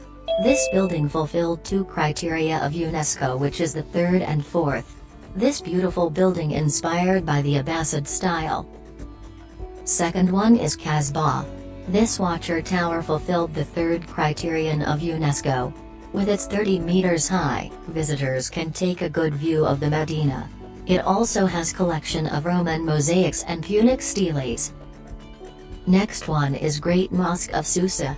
This also fulfilled the third criterion. The style of building is similar of Ribat. Its rough stone walls are crowned with merlons and have large round towers at the corners. Next, Buftata Mosque. The only surviving features of initial construction however is a prayer hall and inscription in Kufic characters with date constructions. Also fulfilled the third criterion. Last one is wall and gates or ramparts. Medina of Susa was protected by city walls and gates measures 2,250 meters. The enclosure has 3 gates, Bab al-Bar, Bab al-Kabali and Bab al-Garbi. Now let's move on to next elements, cultural heritage. This one is Citerne de la Sofra, built in the 6th century under the Byzantines and located in the heart of the Medina. Zawiyat Sidi Barawi. The Zawiyat shelters the tomb of the saint that the locals continue to visit asking for his grace, in particular during important moments of life, marriages, circumcisions and religious events. Museum El Kaaba. The museum is located between the souks of the Medina.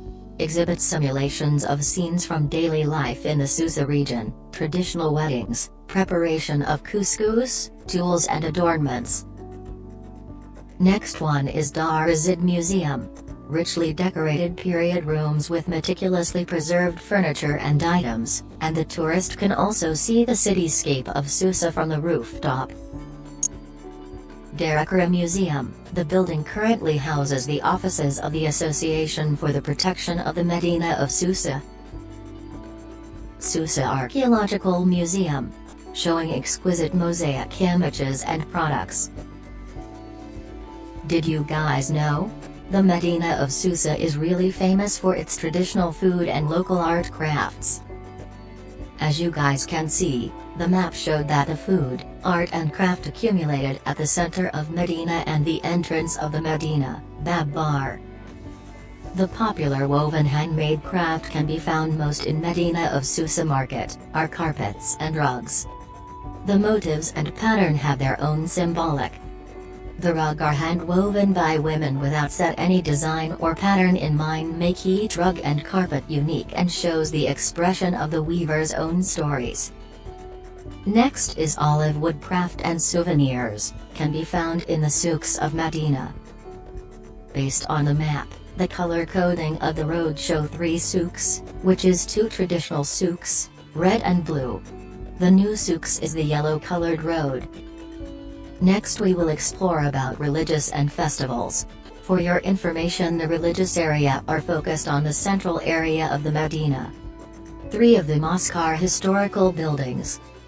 And for festivals, most of the festivals are celebrated outside the Medina, only wedding day are celebrated in the Medina, which is in the residential area. As you can see, each of the icons represent the location of the elements. The religious side are focused at the center of the Medina. First, the plan show us the location of the 3 historical mosques, which is Buftata, Great Mosque of Susa and Zawizakak. While the other mosques were scattered around the Medina but mainly focused at the center. Next, the traditional wedding day of Susa. The duration is 7 days and 7 nights to get married. Normally occurred at residential area, which is locals' house. And this is the festivals that are being celebrated by the locals, which celebrated in the city of Medina. The festivals are Foire International de Susa, International Festival of Susa, the Asu Carnival. For the residential and accommodation, the Medina is mostly residential with some souks and some mosques. Were primarily used externally through publicly by the locals and tourists. The orange-colored area are the space for residential area. As you can see, the residential are dominating the Medina because of high density of population, causing the development of residential area grow faster than other buildings. For accommodation, there are only 4 hotels that can be found, which is Dar Antonia, Dar Bazis, Hotel Medina, Hotel Paris. The location also scattered around the Medina, showing us that the Medina is a walkable city. Finally, the composite map of Medina of Susa.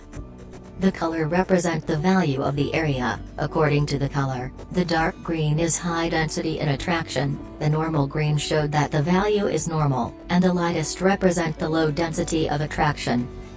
The density were valued through the numbers or quality of heritage resources in a particular area in the Medina. Based on my smart and beautiful observation, the Medina focused on the entrance of Medina, which is Bab Bar, where the open space, Great Mosque of Susa, Souks and Ribat of Susa located. Medina of Susa is rich with cultural and heritage resources, making the city one of the most historical city in the world. Okay guys, that's all from me in explaining the cultural map. I hope you guys receive some good information. Have a great day and bye-bye.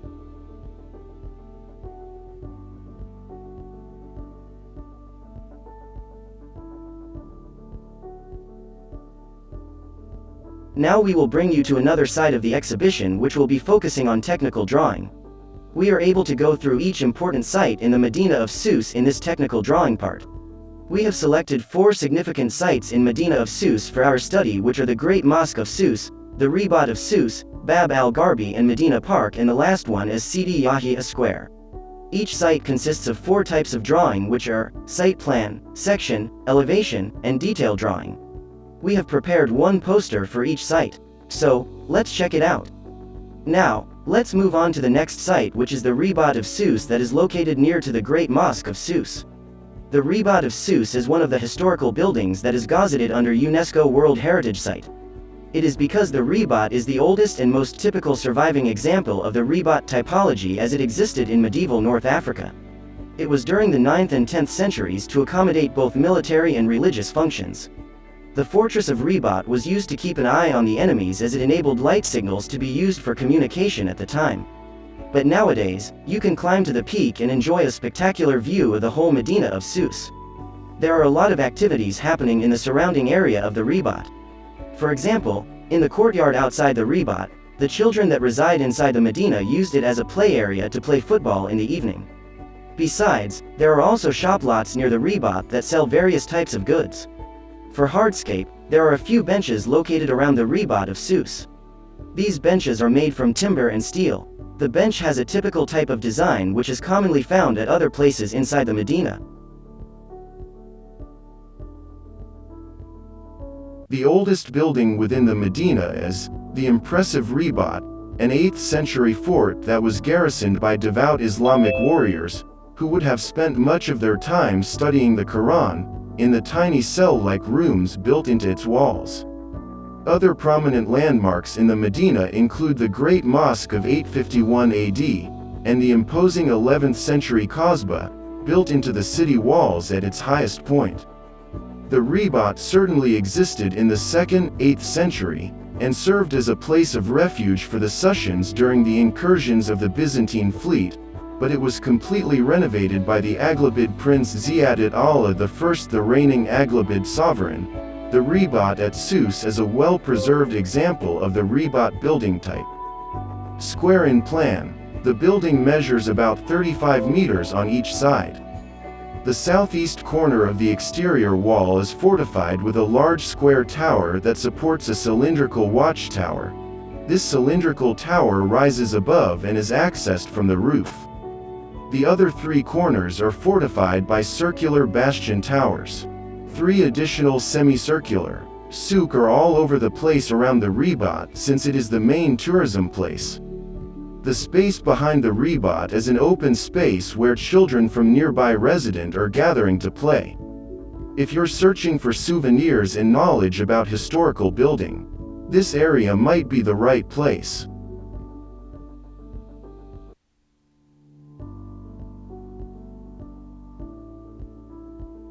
Sousse was an important commercial and military port during the Aghlabid period, 800 to 909, and is a typical example of a town dating from the first centuries of Islam. Bab el-Gharbi plays an important role in defense system in Sousse. Bab el-Gharbi, which means Western Gate, or Door of the West, is one of the original gates in the city walls of the Medina of Sousse. Historically, the gate had a defensive role for the city it shelters and owing that honor and thanks in particular to its mashicalation. This city gate is located to the west of the Medina, not far from the Kasbah and the Archaeological Museum, and overlooks the El-Kaid Souk. The door, the fact that it belongs to the city walls, is a listed building and is part of the urban fabric of the Medina of Sousse. Also, it itself is classified as World Heritage of UNESCO. In addition, nearby the city gate, there is the Medina Park. Medina Park is a long park that is placed alongside the wall of Medina. This park serves a beautiful and delightful greenery for people who go there. Big lushful trees are used as natural umbrellas and it is a place for people to sit on the bench to shade them from the scorching sun. The tourists tend to come to this park to take a walk after they visited the Archaeological Museum because the park is located just nearby the museum, making it the next popular place to visit alongside the door gate. A lot of local citizen as well as the tourist will come here to have an evening walk and have a rest below the shades of the trees found here in the Medina Park.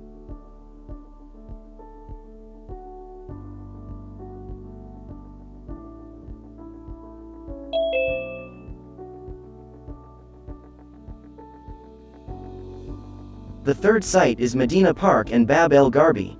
Medina Park is a green space located outside the wall near the west gate of Medina of Sousse known as Bab el-Gharbi. Medina Park is an active area where people can stop by after parking their vehicles behind the Bab el-Gharbi. Bab el-Gharbi is the main gate to access Medina of Sousse, which is built up from stone material. Medina Park is complemented with wide canopy trees that can provide shade to the people at Medina Park. The park provides some amenities such as hardscape elements including benches, lampposts, and street lamps for users' safety at nighttime.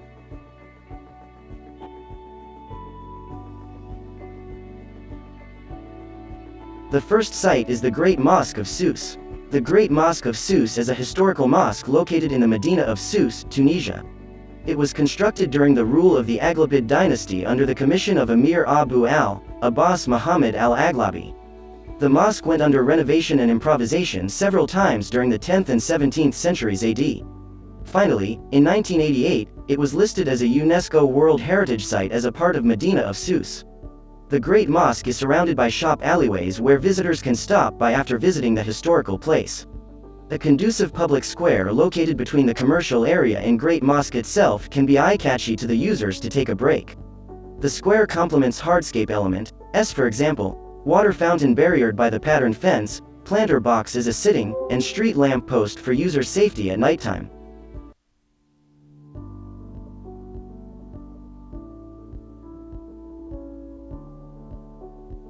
The Grand Mosque is on the far end of the Medina near the Sea Gate, Bab Bar. These two important monuments are a short walk from one another and are linked historically. The Aghlabid dynasty built the Grand Mosque in 851 AD during their Golden Age in nearby Kairouan. If you visited Kairouan's Grand Mosque, you'll notice similarities in structure and design. Besides being a place for prayer and religious learning, the mosque was also a military and defense structure. As with other historic mosques in Tunisia, non-Muslims can enter the courtyard and view the prayer room from the doorways, but not enter. The open spaces surrounding the mosque was meant to be the gather area for the visitors and community. It was symbolic as the center or nodes of the Medina where it could lead to any other places. As the Sousse Mosque has no minaret, the call to prayer was proclaimed from the top of the northeast corner tower, which has a domed kiosk and is accessible by a staircase giving onto the courtyard. If you're looking for souvenirs, this area could be your right place.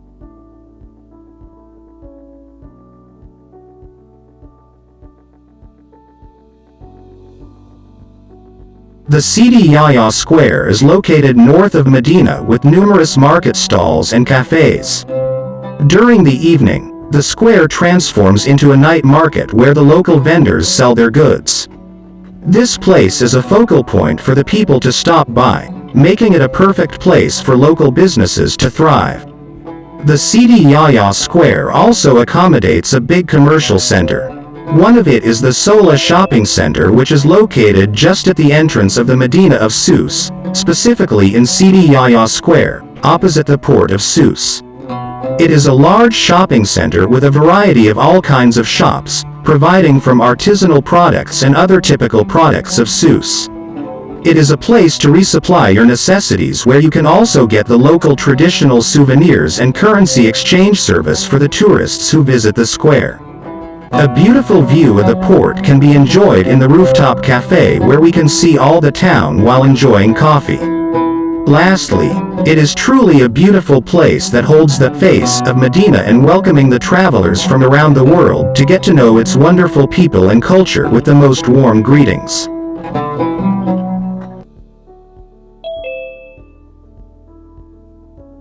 Our last site is Sidi Yahya Square, an urban public space at the entrance of Medina of Sousse, which is Bab Bar, the gate of the sea. Sidi Yahya Marabout is a small building located at the entrance of Bab Bar. Hence, this is why this area is known as Sidi Yahya Square. These days, Sidi Yahya Marabout is used as a public library where people can easily stop by because of the strategic location. The square is surrounded by some big canopy of trees that acts as a natural shading where people rest and gather under the tree. The square is not only surrounded by green spaces but also has rows of shops that sell various types of goods. During the nighttime, this square is sometimes used as a night market venue where it can get very crowded at one time. For hardscape detail drawing, there is a big pergola located at the center of the square surrounded by trees which gives shade to that area. The pergola has its own uniqueness as the size is quite big compared to a normal pergola. So that's all for this walkthrough virtual exhibition. Visitors are encouraged to scan this QR code for further information. This is the fantastic opportunity for all visitors by attending this exhibition about Sousse, which includes everything you need to know, especially exploring the richness of Tunisian culture and architecture. We would like to apologize if there is any deficiency throughout the semester. Have fun visiting our virtual exhibition.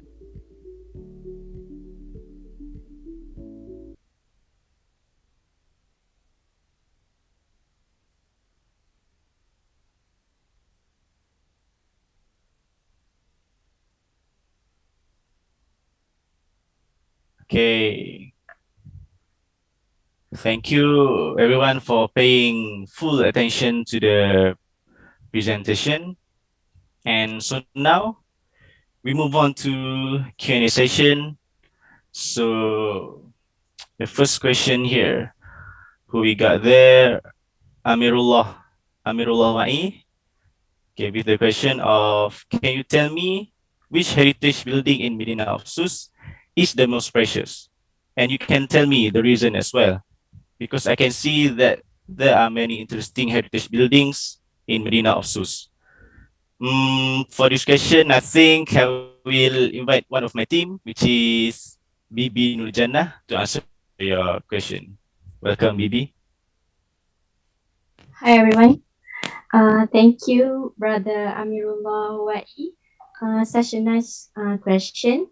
So, the most precious heritage building that can be found in Medina of Sus is Ribat, because it was the first military base in Medina of Sus, and the fortress was used to keep an eye of the enemy movements, as we can view the whole Medina from there.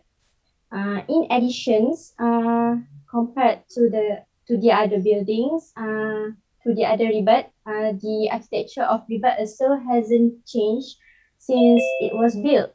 So it shows that Ribat is one of the best preserved heritage in Tunisia. I hope my answer is crystal clear for your question. Thank you. Okay, thank you, Bibi. So can we move on to the next question? And okay, I will pick one for the Facebook live chat, which is from her name is Najihatul Mardiah. The question is, can you tell me the layout of Medina is like a maze, and it gives there's disadvantages for towards tourists because they will easy to lose and so on. So how the tourists can get a guide when walking in the Medina of Sus? Okay, for that question, I think I will answer it. So for that, we know that Islamic city layout is the main mosque being the center of the Medina, become the center of the city. But in this case, the Ribat and the Great Mosque of Sus become the center of the Medina. And also, as we can see, the layout of the Medina, the souks and markets are located around the Ribat and the mosque, especially the souk at the Angleterre Street from Bab al-Qabli, which is at the south of the Medina. If you enter the Medina from that gate, if you walk along the road, it will lead you to the Ribat and the mosque because along the road is the souks. Yes. So basically, the souks also can be the indicator for your location. So I hope that answer your question, Najihatul. Is that okay from me? I think that is okay. So next question, the third one from brother Hazim at YouTube live chat. Okay. What is the annual festival that occur in Medina of Sus? And also, what is the best annual festival that occur in the Medina of Sus? Okay, the best annual festival and yeah. For this question, I think Brother Irham can answer the question because he is expert about the festival. Irham, welcome. Assalamualaikum. Okay, for the question by Brother Hazim. So actually, in our research, the festivals didn't actually take part or take place inside the Medina of Sus. But as far as I know, the famous festival that exists in Sus are the Aso Carnival, 24th to 25 July, and also the International Festival of Sus that take place in the summer. I think in 14 July to August. I hope that answers your question. Thank you, Irham, for the explanation. So we move on to the fourth question. Can we go there? Okay. So this time I will pick from the YouTube live chat. It is from Nizam Zamri. The question is regarding the crafts in Medina of Sus.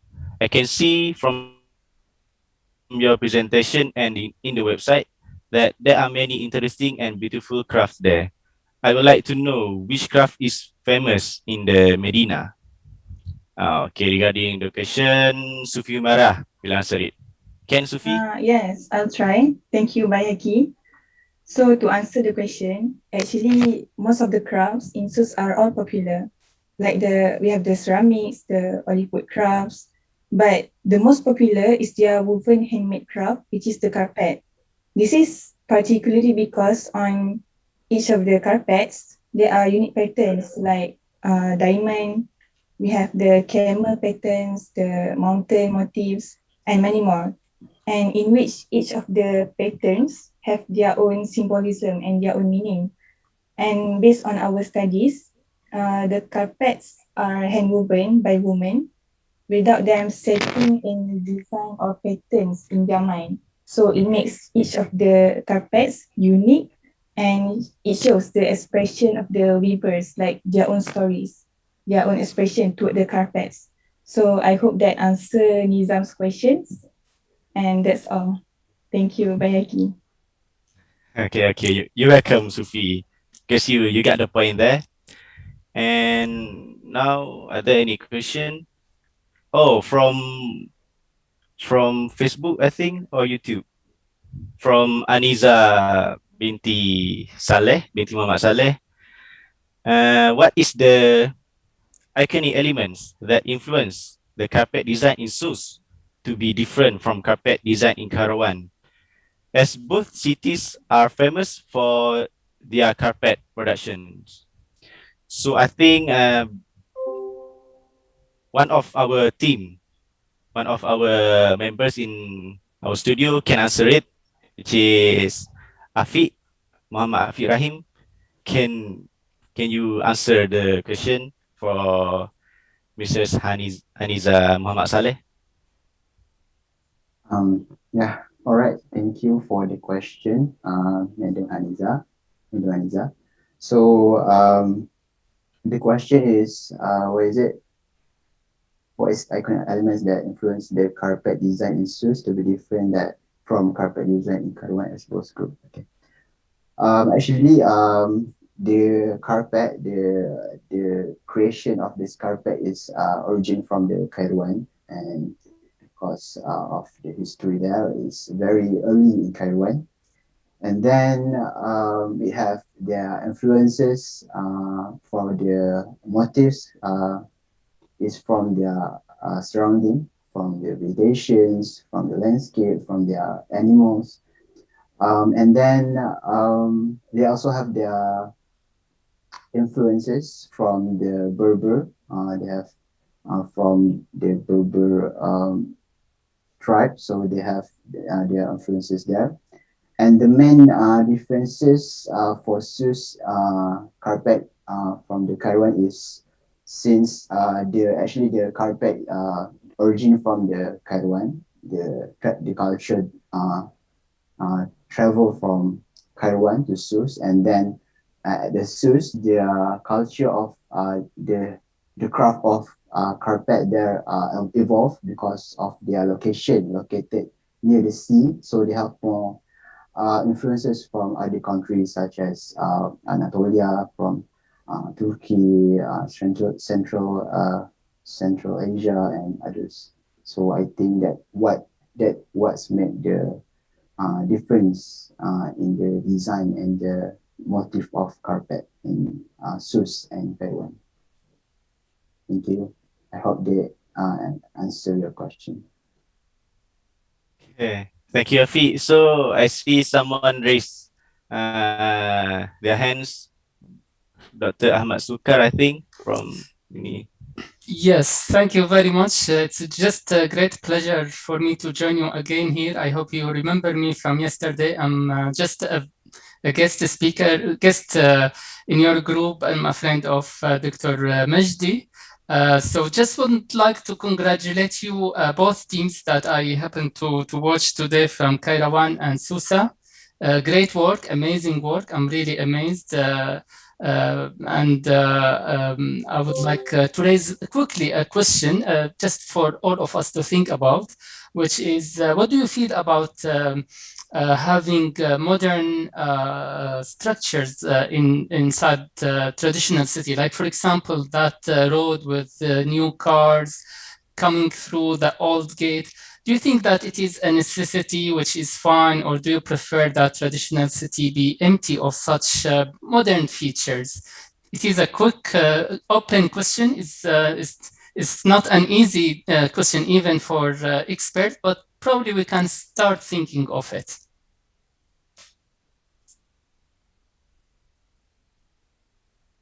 So if anybody wants to comment on that, I would love to hear.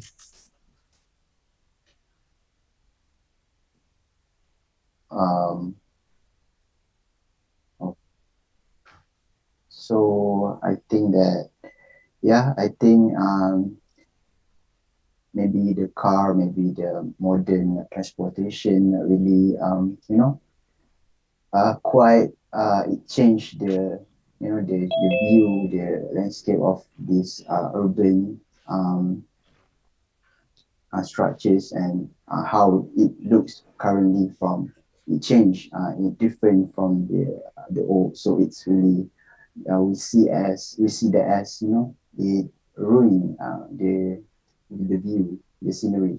But I think we need to, from my opinion, I think we need to instead of just preserving the view, I think we need also to adapt to the modern days. And also because we are current the time will be constantly moving, so I think that we need to try to adapt instead of conserve and preserve everything according to make it like it's old, but we try to adapt and see how it works. I think that's from my humble opinion. I hope that maybe answer your question. Thank you very much for answering me.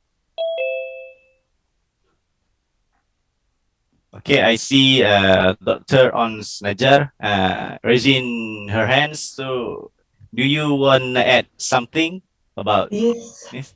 yes, please. It's about the idea of having a road that can cross as a part the Medina. The situation was already this reflection was already made. So one time the president of Tunisia in 1950 or 1960, something like that, he decided to cross the Medina of Tunis and go inside all the souks destroy all the souks and go from Carthage to the Kasbah. And the idea, all the people, all the Tunisian community are against all this. For him, it was a short. It was a way to cross to go quickly to the government. But all the Tunisian are against that. And from this date, they made the ASM, which is the Association of Safeguards of the Medina. So that was the idea. The community was against that, and they stopped. And some people who was there, they said that most of the Tunisian who are in the city on the Medina stops all the cars and all the policemen who was there to destroy the souks for the road for the president. So it was the first action that the community was involved in it, and it stopped something that can be because today maybe if it was done, no souks, no Medina. Indeed, this is very impressive. I'm so happy to hear this story, and I'm not very surprised in the sense that Tunisian have always been really a seeker of and preserver of their heritage, and lots of the good movement started from Tunisia. I'm originally from Syria, so I mean, I really appreciate that work of Tunisian people to protect their culture. I have a lot to say, but I don't want to take the time for students to comment on that. Thank you so much for the great Thank answer. you for your question because it was very important to know about this story. Indeed, thank you. Thank you. Thank you, Dr. Ons. That's interesting because we can see how the locals love their heritage, historical building, and so whatnot. And we can see how the locals against them, they want to preserve and conserve the heritage. So there are two people raising their hands. So I think it might be the last because the time is already up. So Dr. Majdi or Dr. Majdi can have the last. Yes, I'll have the. Well, I was gonna ask Dr. Vincent to have the last word, but I'll go ahead briefly. Again, amazing work. Thank you all for the great efforts in such a short period, a month and a half. I join Dr. Onsen what she said, and Dr. Ahmed did say question, crucial question that we researchers and experts and even architecture school students will always have this dilemma between the old and the new, the traditional and the modern, the global and the local.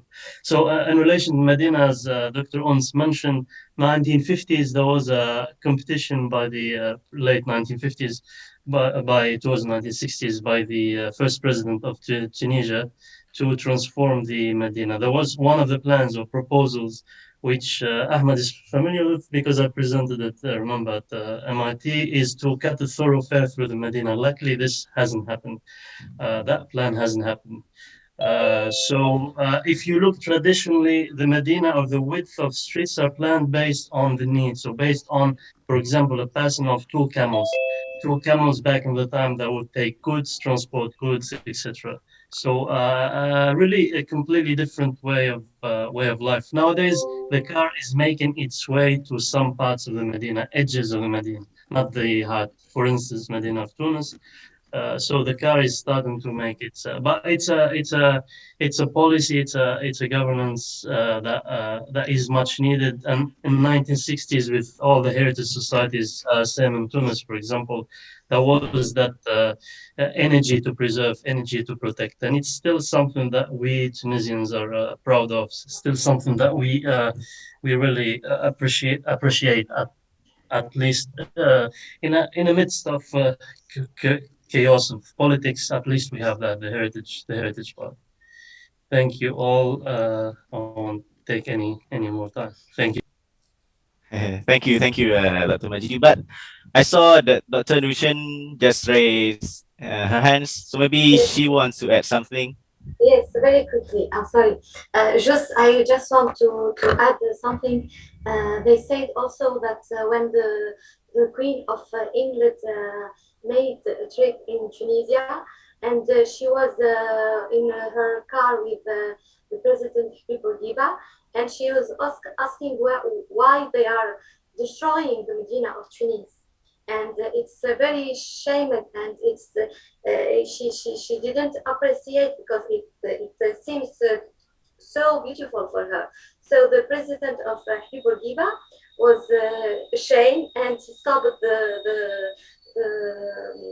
the destroying activities. That's the story. A little bit of the story, like you say.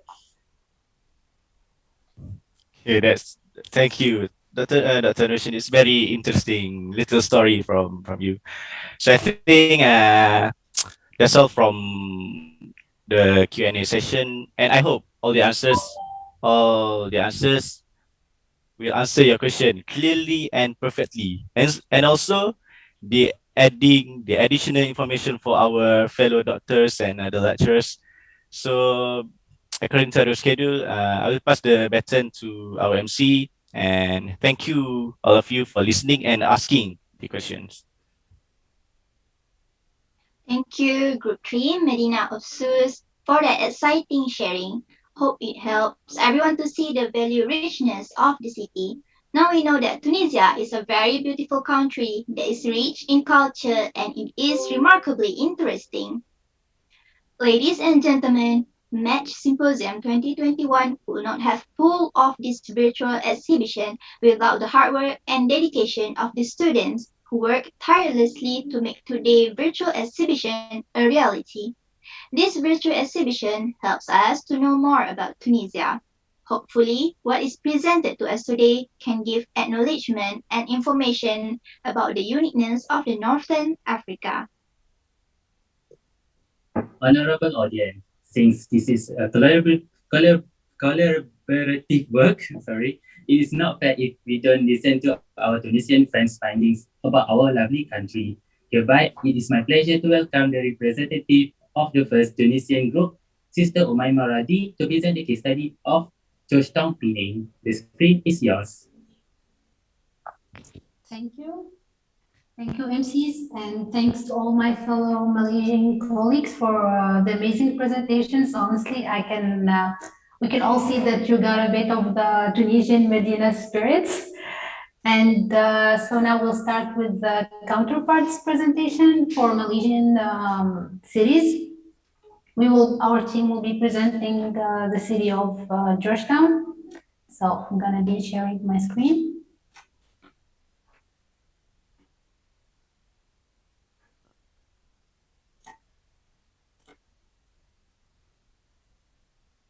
Can you all see my screen? Yes.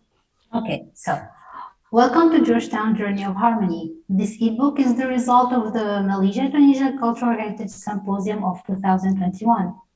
Meet the team who worked on this project. me, myself, Nadimen, Shihab, Ishraq, and Sarah, and our supervising teacher, Dr. Asma Gharbi and Dr. Midet Arfil. And let's get started. So this is our summary, and we will begin with an introduction. The state of Penang is located 325 kilometers north of Kuala Lumpur, with Georgetown, its state capital, being the second largest urban conurbation in Malaysia. This is a bit of pictures of Georgetown. So the city is accessible by diverse means such as airports like Penang International Airport, harbors, Port of Penang, and bridges. The first bridge of Penang and the second bridge. The city is composed of flat urban terrain with an urban area of approximately 306 kilometers square and a population of density of 2.3 per kilometer square. In addition, we have the central hills that serve as a great green lung. Now, let's talk a bit about history. Did you know that the city was named after George King III during the English or British colonization of the area? And here's a bit of a time access through the most significant events in Georgetown history.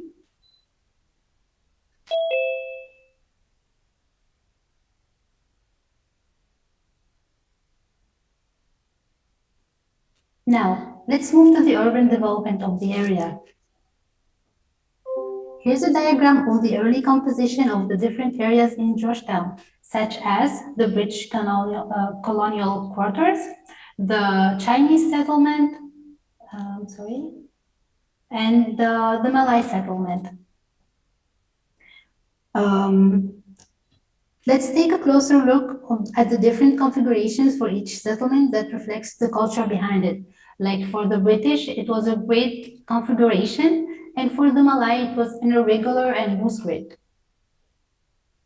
And this is an example of a typical layout of public buildings in the city. Buildings set in large open spaces or compounds, rows of residential and shop houses fronting the street, hiding the area of buildings, and religious buildings built to solidify the identities and existence. Now, let's talk about Georgetown as a UNESCO World Heritage Site. It became a UNESCO World Heritage Site on the 7th of July 2008. Georgetown and Malacca are both jointly inscribed as the historic cities of the Straits of Malacca. And together, the two cities stand as testimony to the centuries of maritime trade that shaped Malaysia and had significant influence on the region. We have two zones, the core zone, which holds 1,700 historic buildings, and the buffer zone that acts as a protector for the core zone. This is a bit of a walkthrough through the zones, the waterfront trail. We have the Jewel of Little India,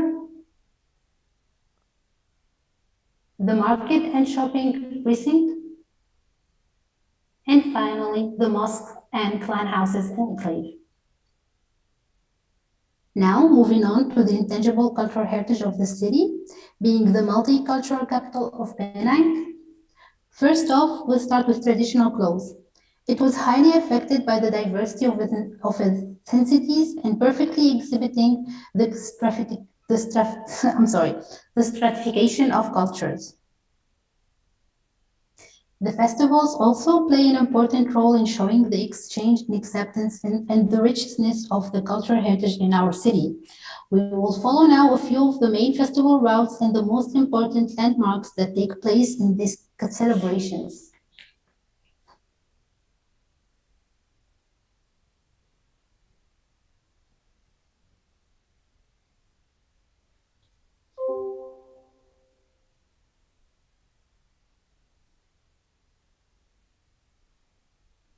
Now, we finally reach the food area. Penang as the food paradise of Asia and having one of the richest gastronomic cultural trips.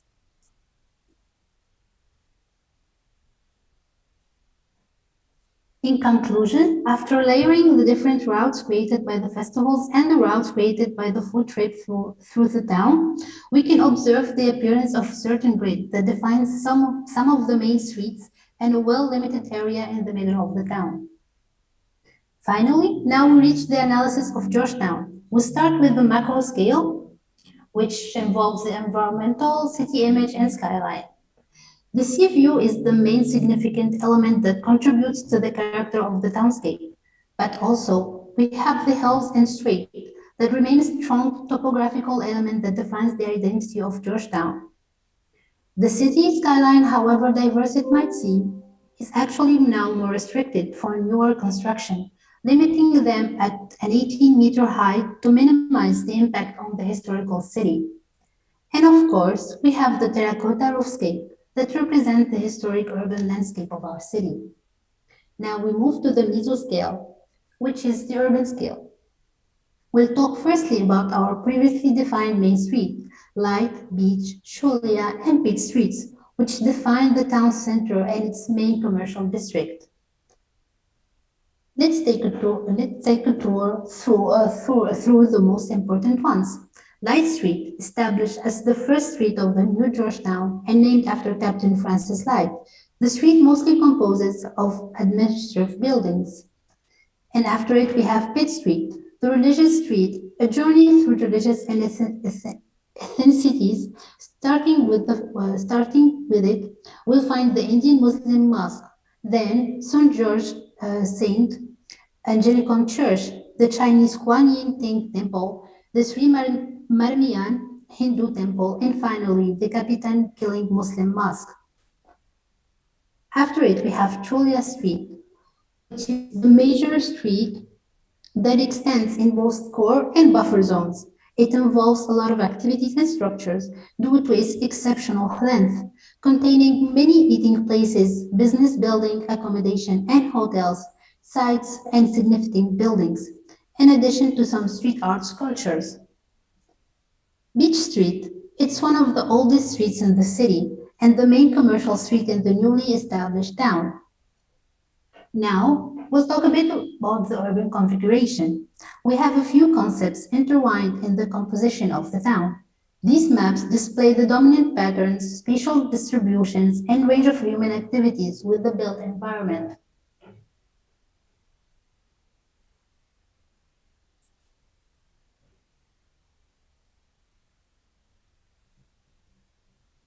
As you can see here in the socio-cultural topography, the socio-economic topography, and the residential topography, and the activity zones. After this part, we've reached a conclusion. These maps also facilitate a thorough understanding of the interconnectivity of activities with the built environment. We can observe that the majority of activities in Georgetown are commercial and that the nature of these activities depend primarily of the clan or ethnicities that reside in each zone. Like, for example, the textile and clothing related businesses are clustered around the Little India. Together, they form a representation of the dynamics of the living urban cultural heritage of Georgetown. And now we move to our last part, the micro scale. We'll find here analysis of historical places and monuments in different areas of the city, such as the civic administrative area, also the Crown Jewels cluster,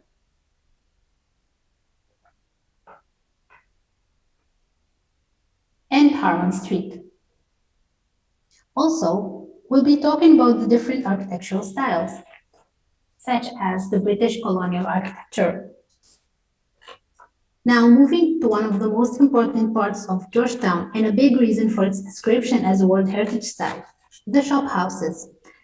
They are initially introduced by the Chinese culture, but they also evolved and adapted to each zone of the city, as we can see in this picture. Here's a bit of graphic analysis of the principles applied to the early streets of facades. And now, a bit of 3D modeling of the chop house.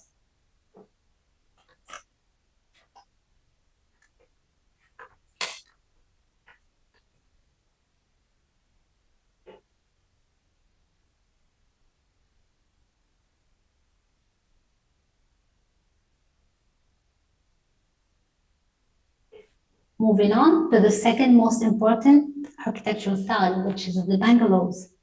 Those are living witnesses of the cultural exchange and adaptability of concepts in Georgetown, primarily introduced by British colonial bungalows.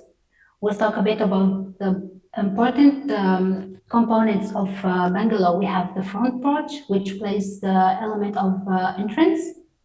Then we have the columns that could be square or cylindrical,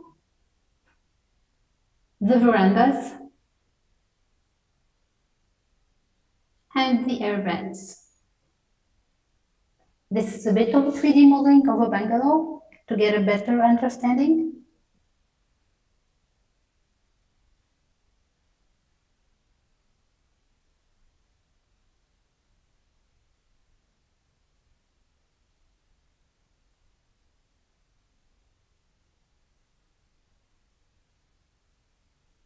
So, finally, we've reached our deduction part. Georgetown, like many other World Heritage sites, is threatened by the deterioration due to either the lack of maintenance from authorities or to the lack of involvement and awareness from the inhabitants. These are some of the most apparent visual problems in the area, such as the bizarre colors and finishing materials, the changing of building styles, the reshaping of facades, removing the building parts, modern building services, and advertisements and banners. Thank you for keeping up with this presentation. This is our bibliography. And now you can also check our website through the Match Tunisia Malaysia Match website. You'll find our Wix website as the first one. In here, you'll find a bit of a presentation of Georgetown. The presentation I just gave is recorded in video.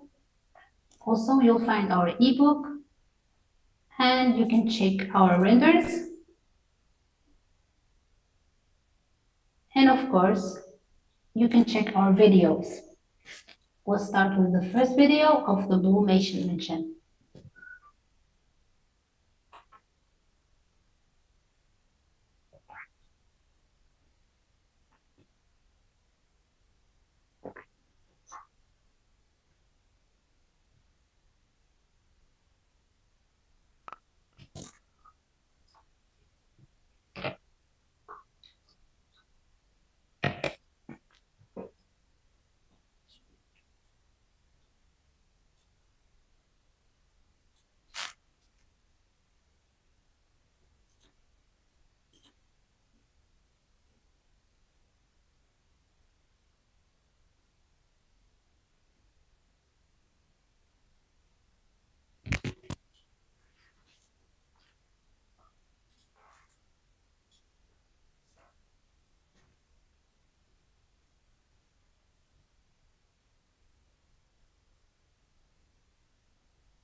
Now we present our second video, which is a 3D modeling of Weld Quay.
I'm sorry, but did you hear the sound on the last video?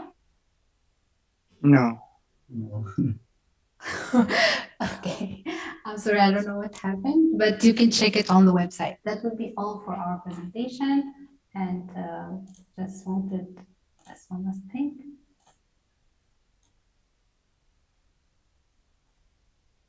Just wanted to spread thanks to our team, and that's it. Thank you.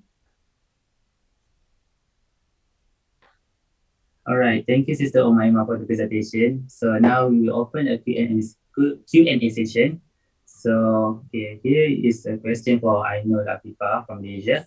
So first, she's congratulated for the wonderful presentation. So the question is, based on your research, what is the significant landmark found in Georgetown, and why is the landmark is recognized as a landmark? Thank you.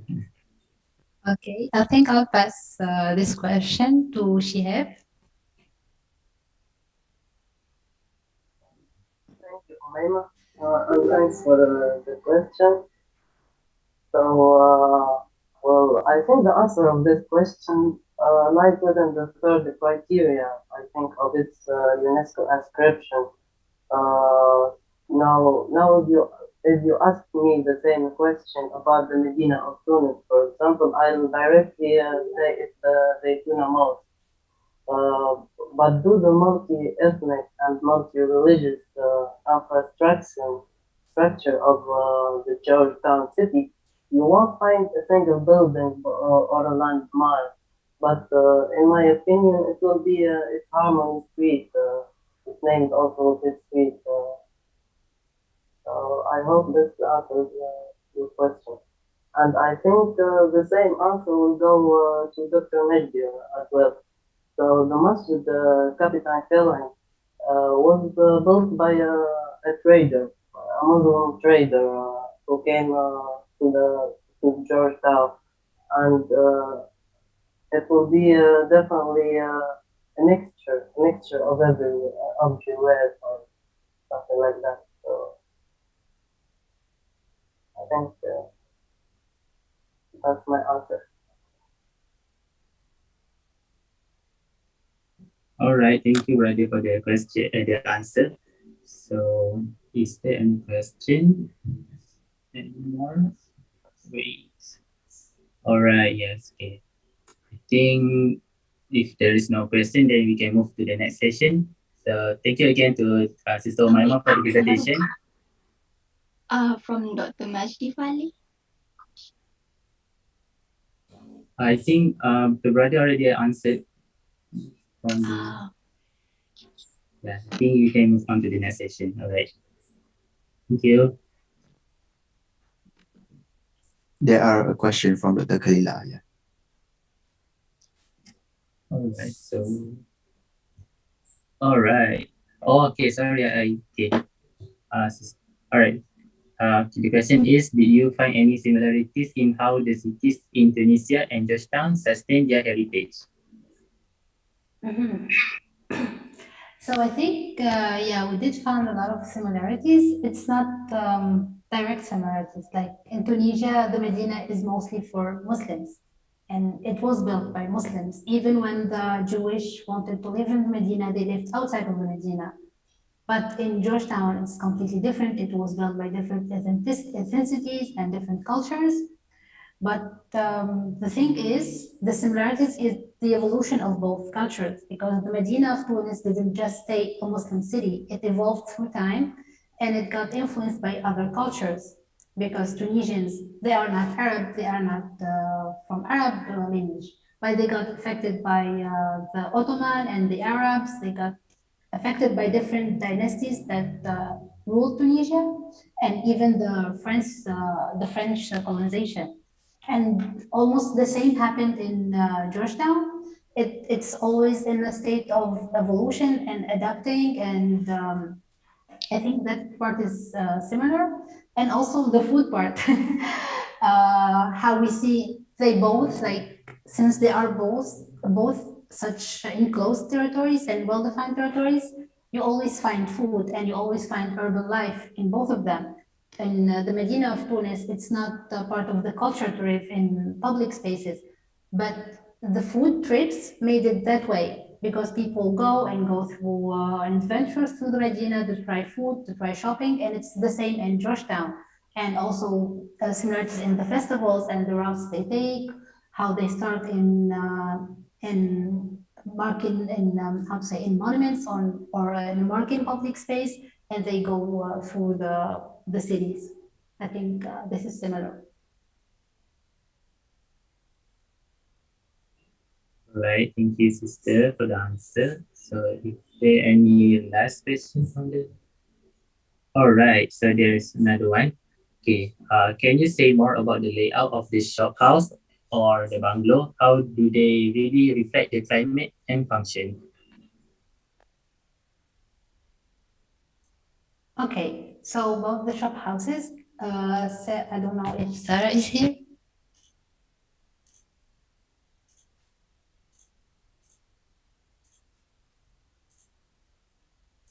Okay, I don't think she's here because she's the one who worked more in detail about it.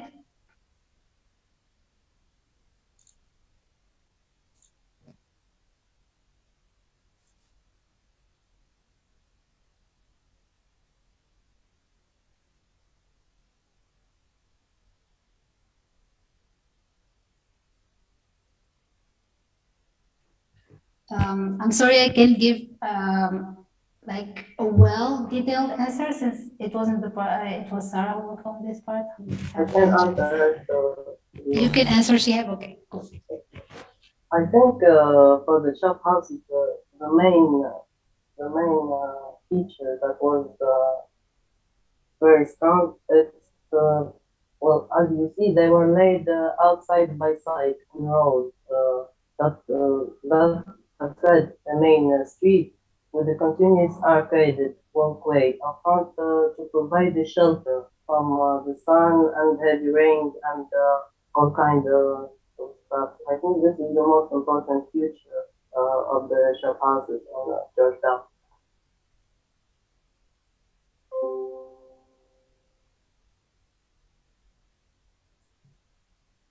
All right, I hope the answered the question by our for the sister answer part. So I think that's all for this session. So we will continue to the next presentation. Thank you. Thank you. Okay, thank you so much. Now, we know for sure that everyone does not want to be kept waiting and anticipate for the next segment. So may I call upon Sister Amira El Haj to share their findings on the historical side of Malacca. Please welcome. Thank you, MCs. So, first of all, I'm going to share.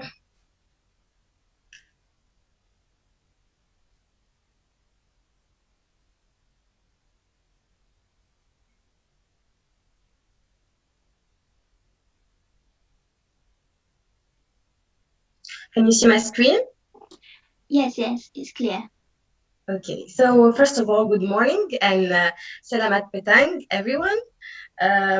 Welcome to the presentation of the city of Malacca. So let me start first by introducing myself. I am Amira El Haj, your presenter today, one of 6 team members of the team of Malacca. So Noura, Ahmed, Ghada, and Sirin and Mariam, and of course supervised by Dr. Majdi and Dr. Ons. So now we're going to present to you our work concerning the city of Malacca, so which is a site that summers up our findings and analysis of the city of Malacca. So now we're going. The site is accessible by the link. I hope one of my colleagues and team members can pass the link in the discussion box, or you can directly access it through matchsymposium.com. So you can walk through the site, whether you can scroll down or you can easily navigate through the menu bar. So of course we have the home tab, we have Discover Malacca, which include a video of the city of Malacca that will be exploring later on, and the e-plant palette, as you can see, with some type of vegetations, palms, trees, plants, flowers, etc. Moving on, we have the study content. So we divided our findings on the city of Malacca into 6 main parts. So the geographic situation, history of the city, cultural and social heritage, urban morphology, streets of Malacca, and finally, architecture. Moving on, we have a 3D visualization of the Dutch square that we will sharing later on. And finally, we have the gallery, and of course, we have a direct link to the official site, matchsymposium.com. So we're going to explain in details our findings, so we can navigate through the study content. First of all, we have this geographic situation. If you navigate the site on your own, you can play the audio button.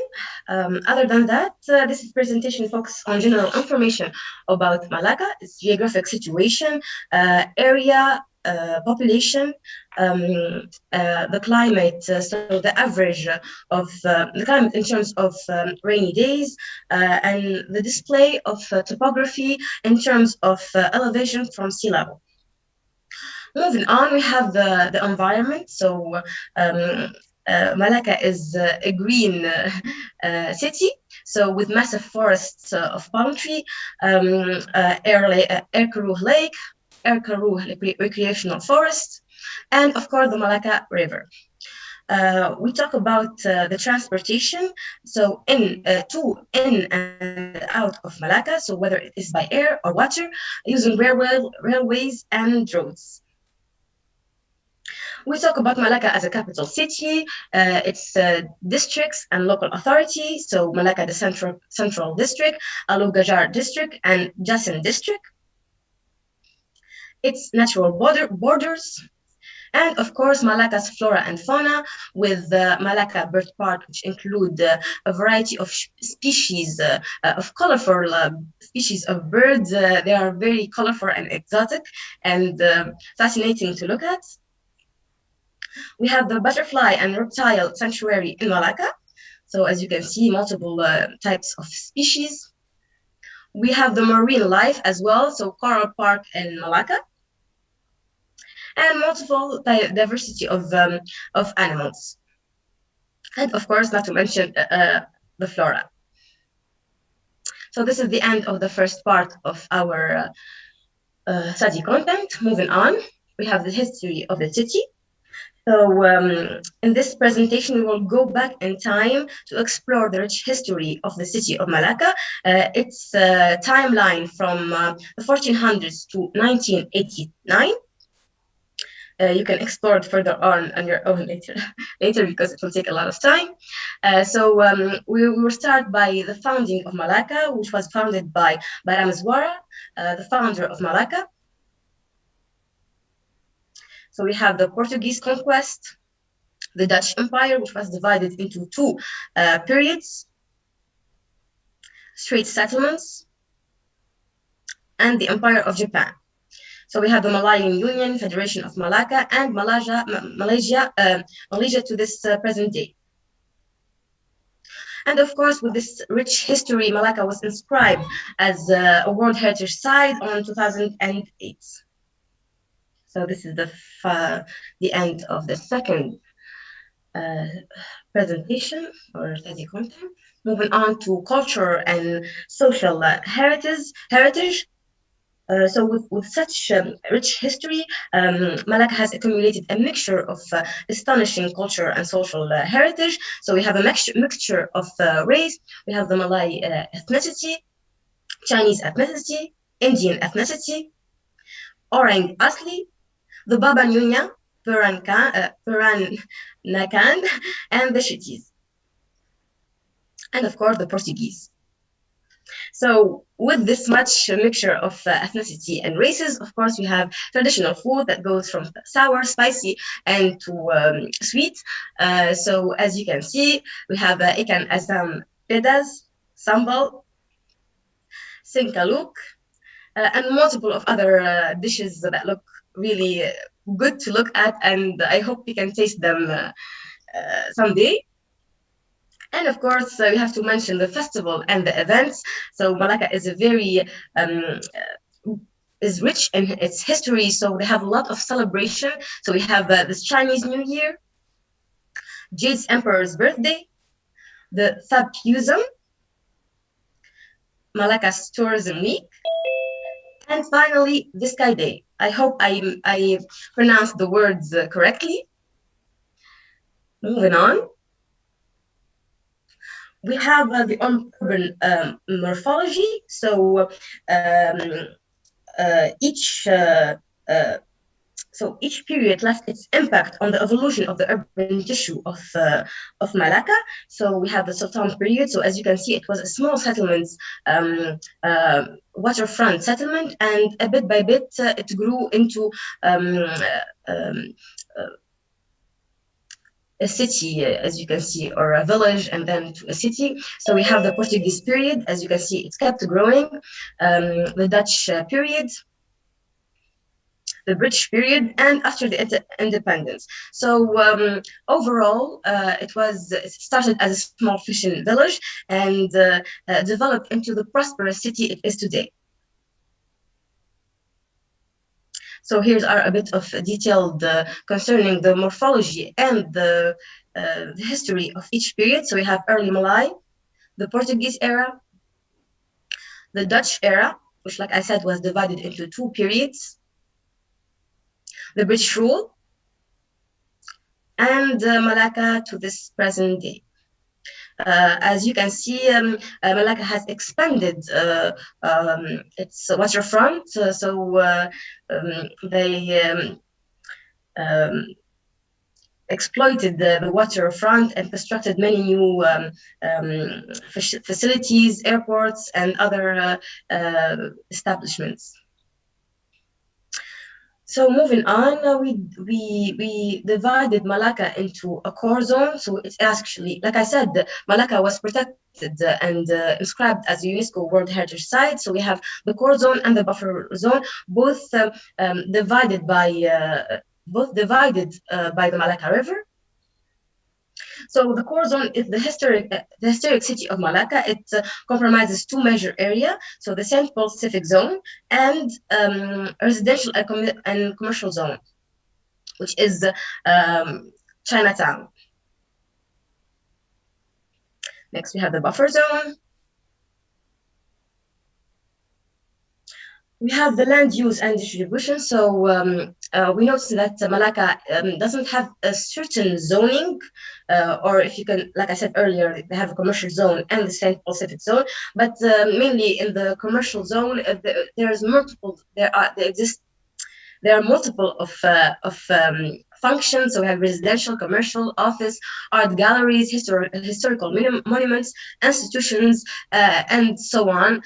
So we noticed that in the ground floor, each building, the ground floor is has the commercial function, and the first floor and so on had the residential function, as you can see. So we noticed that as well that Malacca is a low-rise city in comparison with other cities. So most common type of buildings are one-story buildings and two-story buildings. Moving on, we have the road network. So we have primary trunk roads, collector road, access road, back lane or service road, and pedestrian areas with the peak hour traffic demands and peak hour DC ratio. We looked at the parking distribution as well. So we have, since Malacca has somewhat narrow streets, so we have on-street parkings, generally from one side, and we have on-street parking and off-street parking. So there are areas destined to two parkings outside of or in the site. Sorry. Okay. We have as well the major tourist attraction, as you can see. So we have the Famosa, Sultan's Palace Museum, Malacca River, St. Paul's Church, of course, Sri Poyatha Vinayagar Murthy, Shinghun Temple, Tang Temple, Masjid Compound Ling, Jetty River, and the famous clock tower. Here's a bit of synthesis of Malacca. So here we have the green spaces, the on-street parking and off-street parking. We have the relation between solid and void, the overall network and the river and all the constructions. We have the type of trees, main urban trees here. So camphor, ebony, sandalwood, palm trees. Here we have the proportion of the streets. So we sometimes have wide street and but mostly narrow streets. So this is the end of our fourth part. Moving on to the streets of Malacca. So as we zoomed in, we divided Malacca into two zones. So, and these two zones are divided by the river. So we have the east of Malacca is the commercial, you can say the commercial zone, which is Chinatown, and the west of Malacca is the St. Paul's Hill, the civic zone. So these are a bit of details concerning the road names, numbers of lanes in each road, operation, whether it is one-way or two-way street, its width, and parking, whether it has two parkings on the side or just one. Like we said earlier, this is on-street and off-street parking. As you can see in the photo, there are some narrow streets that allow accessibility to only one car. So like I said earlier, we divided our study zone. So first we're gonna start by St. Paul's Hill. So St. Paul's Hill, it's collector roads, it's access road and pedestrian area. We chose, and road direction, of course, so roadways. We show three main streets, which are Jalan Merdaka, Jalan Kota, and Jalan Gereja. St. Paul's Hill with its orientation and wind flow. So starting with the Jalan Merdaka, as you can see, it's adjacent to the river of Malacca. It has many touristic spots, commercial areas, restaurants, cafe, and even hotels. Jalan Gereja, which is also Jalan Gereja, which is situated in Dutch Square. So it has multiple of religious building. It's a famous touristic spot, and it's close to the administration, or so the police station. Later on, you will see Jalan Gereja, hopefully in the 3D visualization. Moving on, we have Jalan Kota. So Jalan Kota is mainly a pedestrian street. It's adjacent to the St. Paul's Hill. If you like to explore it, you can go to Google Earth. It's really phenomenal. It has multiple of touristic spots, a museum. It's really well taken care of. So, and the attraction, we have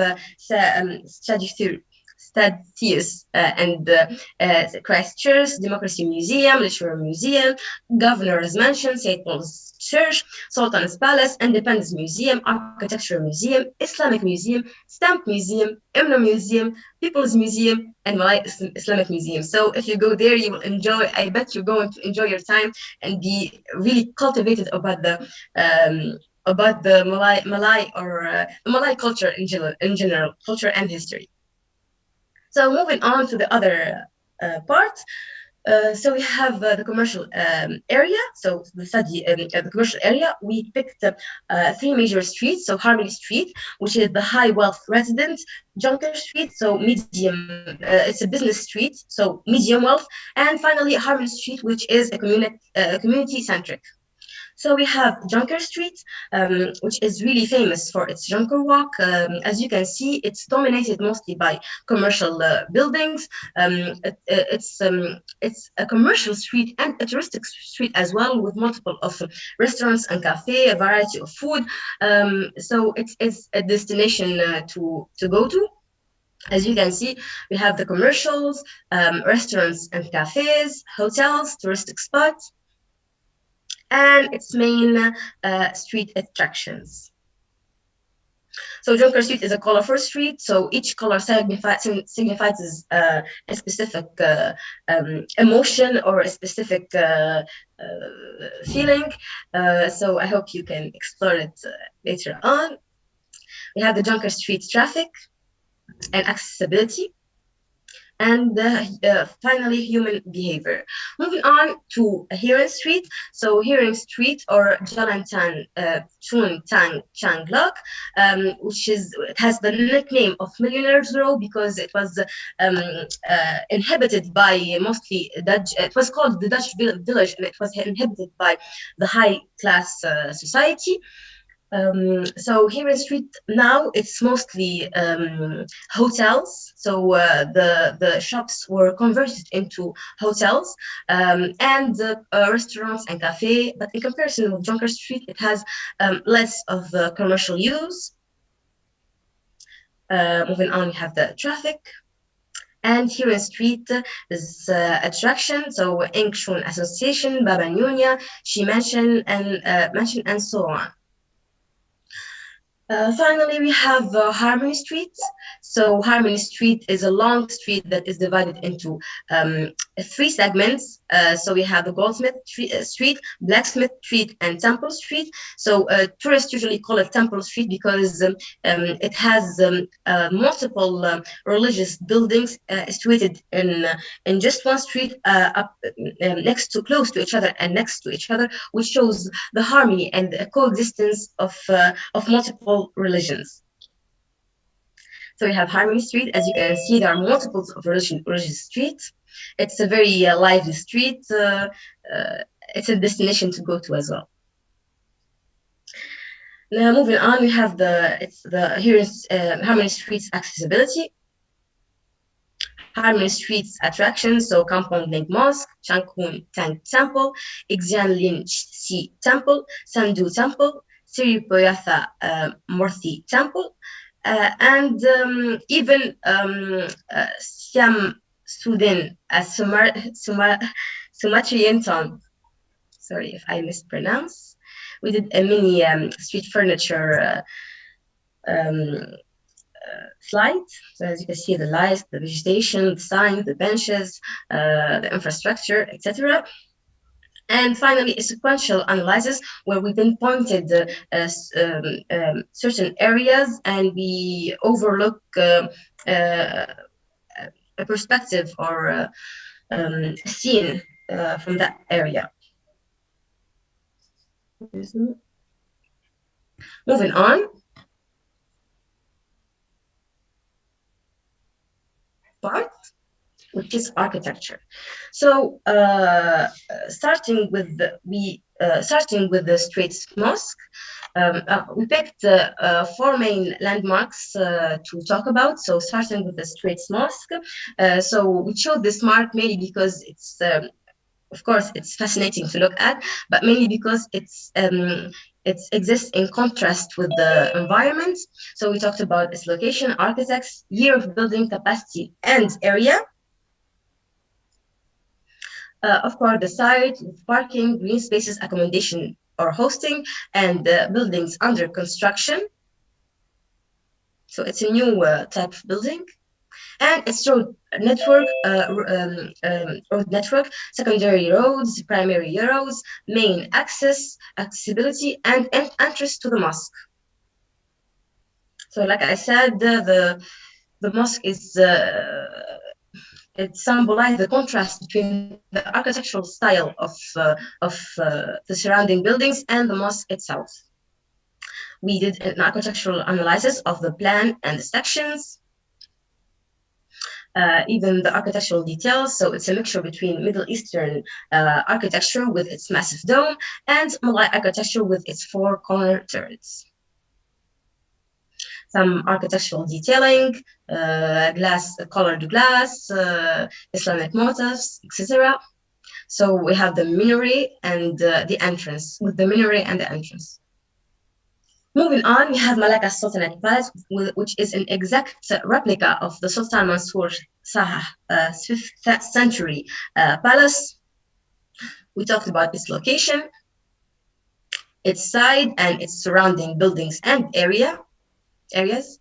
Its road network, so tertiary roads, Malacca River, of course, the Malacca River, primary roads, and secondary roads. And of course, an architectural analysis of the facade and the plan. And the fine detailing, the interior as well.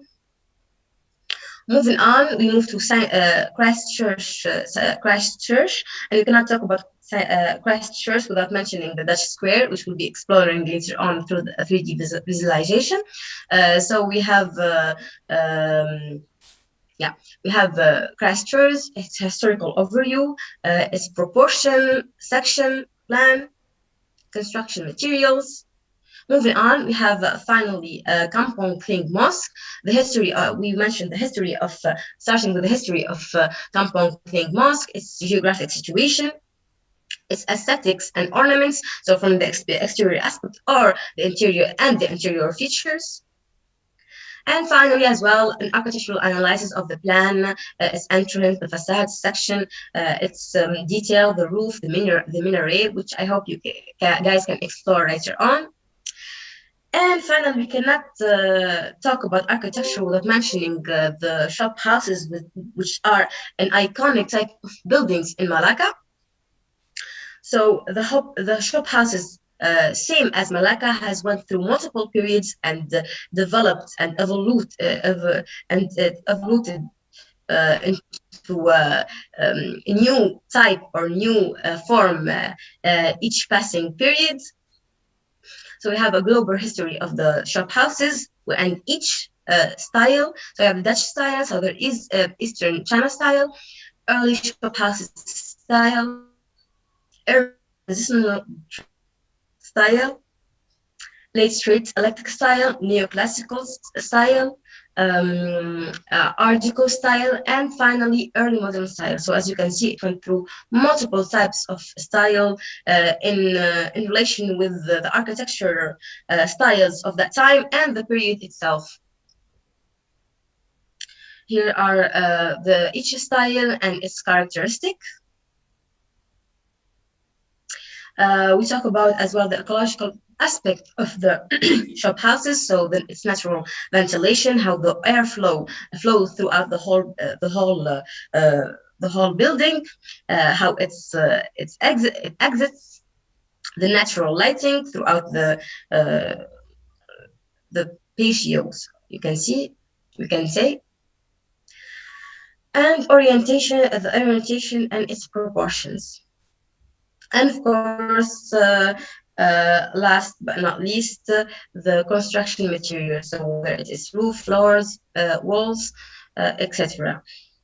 And finally, an example of an art of a shop house, and that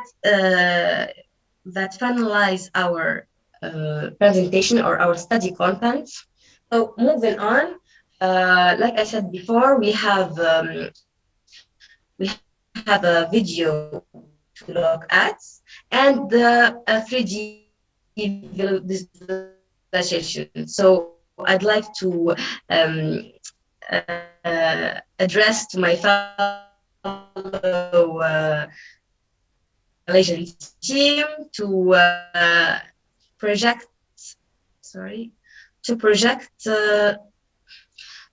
the video, the 3D visualization, and then the video of Malacca. Did I stop? Okay.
Moving on to the three visualization of Dutch Square.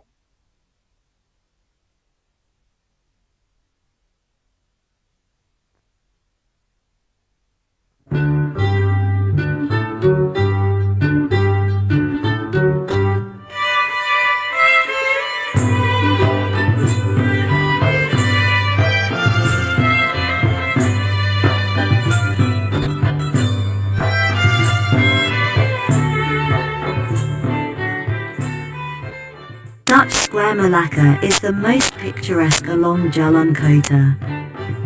It's also a colourful trishaw pickup point. It is distinguished by a group of bright, terracotta red colonial Dutch buildings, built between 1660 and 1700, with louvered windows and chunky doors with wrought iron hinges. A central fountain dominates the area. It is an ornate Victorian marble addition, erected in 1904 to commemorate Queen Victoria's Diamond Jubilee. One of the oldest surviving parts of Malacca, Dutch Square's most prominent building is the Stadhuis. Presiding over the entire south side of Dutch Square, it was completed in 1660 and is said to be the oldest existing Dutch building in the east. The simple, sturdy Stadhuis in Dutch Square originally served as the official residence of the Dutch governors and was used as a town hall throughout the British administration. It now houses a collection of museums. Turning to the right as you leave the Stadhuis is Christ Church. Also facing the fountain, it was built in 1753 to commemorate the centenary of Dutch occupation in Malacca and to replace an earlier Portuguese church, which was by then a ruin.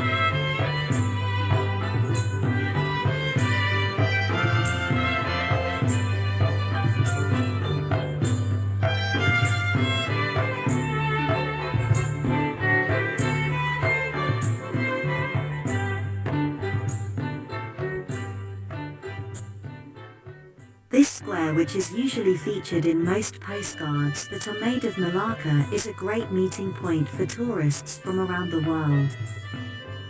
It is the focal point of several of the historical monuments and sites in the state and is therefore a great place to spend some time in as you discover and explore the best of Malacca.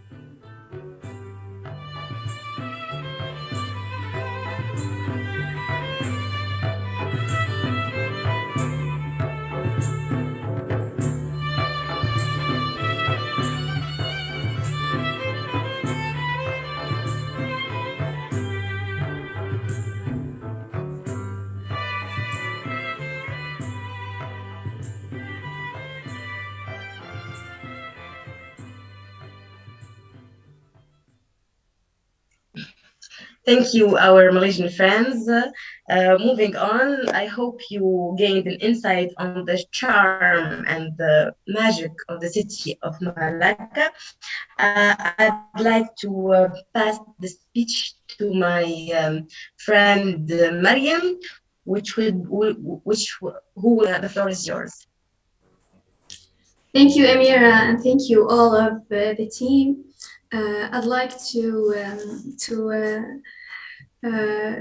continue on showing you the last part of our presentation, which is our gallery. So I'd like to share my screen.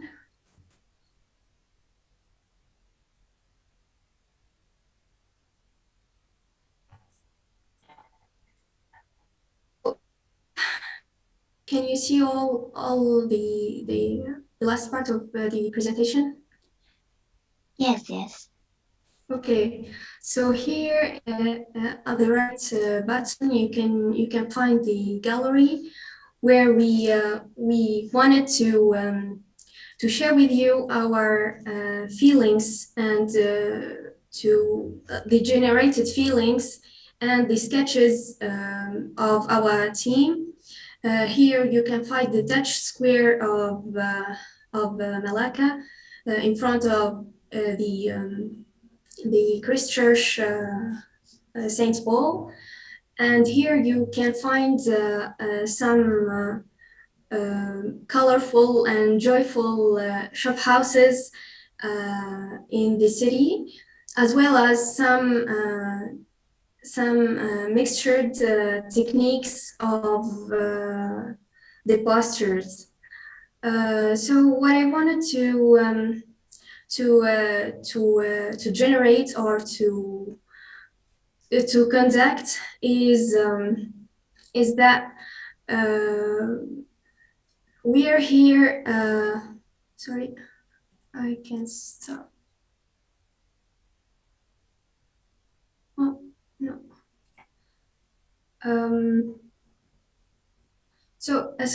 What I wanted to say is this mixture of cultures made Malacca one of the most joyful and rich city of Malaysia, and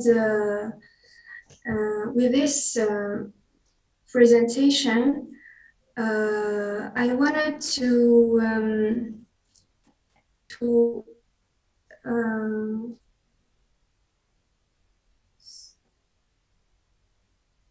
I think that's all. I'm sorry for.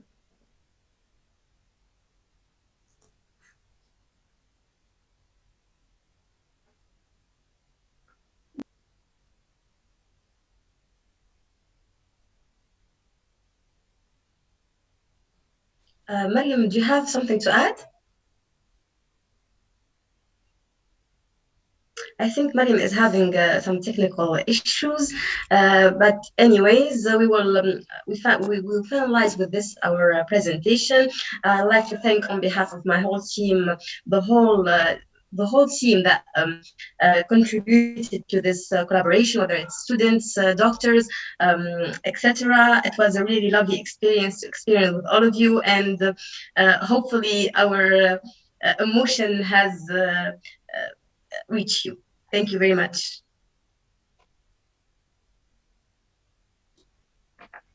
Thank you for the spectacular presentation just now by Sister Amira El Haj and also by Sister Miriam. Okay, so now we will open up our Q&A session for the Malacca segment. Anyone who have questions can raise your hand in the button on your profile or drop the questions in the chat box. Okay, so now I see the first question from the chat box is from Dr. Hanis Diana. So wonderful presentation, Amira and Malacca team. After studying about the architectural design facade on Malaccan shop houses that has variety of carvings on the windows and doors, are there any similarities in the design styles and approaches of Musharabia element on most of the facades of Tunisian houses? Okay, thank you, Dr. Hanis. I don't know, I'm wondering if any of our teammates can answer this question. Please raise your hand.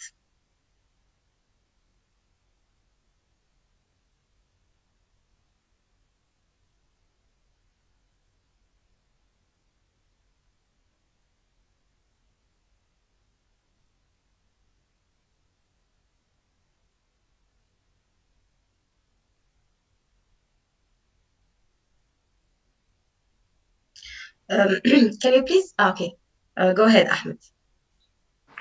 Hello, everyone. The question was about if there is similarity between the Musharabia and the doors and the windows in Malacca City. I think that with our studies and everything, there is not there is a big difference between the windows and the Musharabia in Tunisia, because it's the main reason is the religion, because in the Medina of Tunis it's almost all the residents are Muslims. So the Musharabia it's a way to look out in the streets and everything, and for air and for natural life. But I think it's a bit different from Malacca because there is a mix of cultures and religions. So I hope that I answered the question. And to conclude that there is not similarity. There is big difference between the Windows and the Musharraf. Thank you. Thank you, Ahmed. Okay, would sister or Miss Anne Shaffer want to add something? Yes, Assalamu alaikum, everyone. I would like to follow up on that question. It's a good one, right? Because when you're doing a study like this, right, it's about comparison. And I think it's easy to lose sight of that. The presentation was amazing in terms of the amount of information that you've collected. I'm really impressed by that. But I think sometimes it's good to step back and think, well, what did I learn about this? Not just what did I learn about this other culture, but how did it help me reflect upon my own? So my question is, how did this sort of study help you reflect on some aspect of Tunisian heritage? Maybe it's something simple. You noticed like the Mashrabea issue, right? The window treatment. Maybe in the course of your study, it's like this light bulb, right, that comes up on top of your head. You see something and you're like, aha, that's why we do something similar, right? So I'd love to hear from the team members, what on a very personal level, right? What was your aha moment in this comparative study about your own culture? Okay, thank you, Miss Anne, for your question. It's a very interesting question. So I'm going to speak for myself, and I don't know if one of my other team members can answer for their own. But in my own way, in comparison with our heritage and architectural, if I may say, us as a country, first of all, we don't use many colors. So we have neutral colors. We have white, beige, maybe green, but mostly it's all white. If you have seen the buildings of Tunisia, so from my point of view, I'd like that. I love the colors. If there's a certain palette, or how in Malacca, how each color symbolizes something. You can tell even by looking from the outside. You can tell the emotion or maybe the function of the building itself. This is one side. On the other side, us in generally speaking, we have wide front buildings. So in terms of shop houses, how the shop houses are long and narrow, that type of construction that doesn't exist here in Tunisia. So to add to this, shop houses I don't know if gained this form with this. I'm sorry. I don't know if they gained this form because of information that I read that the shop owners were taxed in the British era. So if you have a wide front, you will be paying more taxes. So for shop owners, they just did they just had the entrance, so a wide entrance, and all the functions are on the inside. So this is another point. I'm trying to collect my. No, that's wonderful. Thank you. That's great. Thank you. Thank you. I don't know if any of my team members like to add something.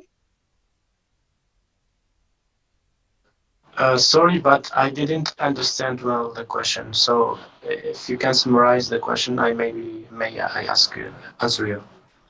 So the question is, how did this comparative study, right, your study of another culture's heritage, how did it make you reflect upon or learn more about your own heritage?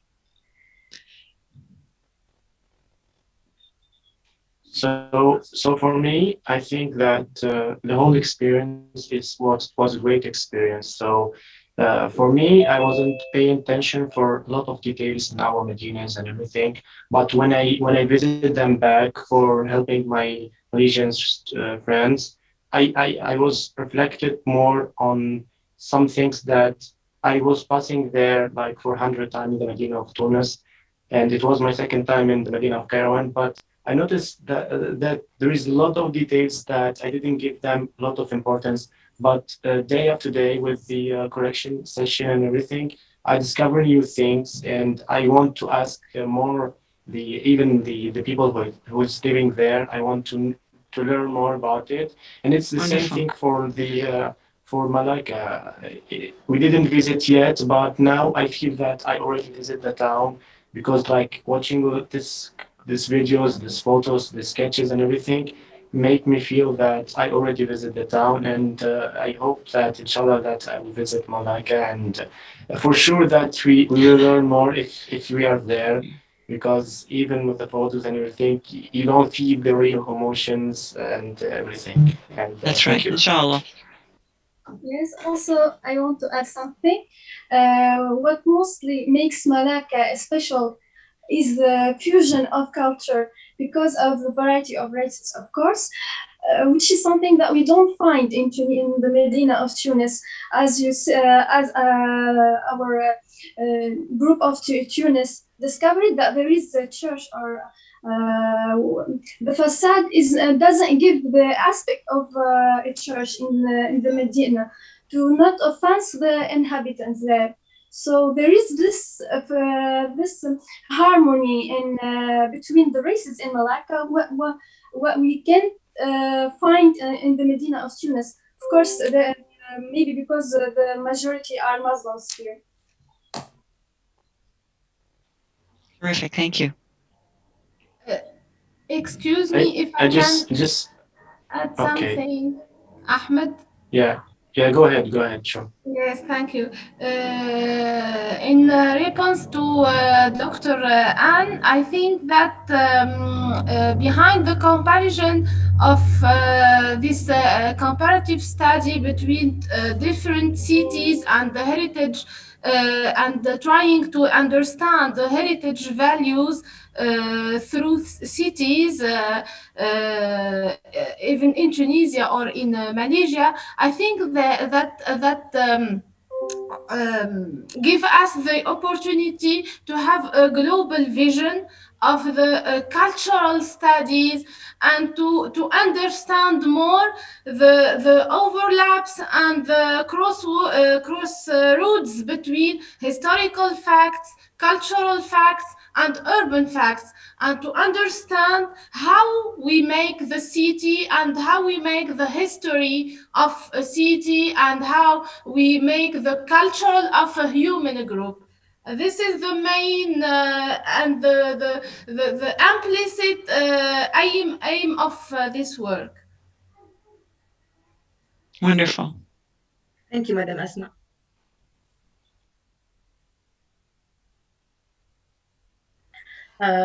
If you have to say something, the screen is yours.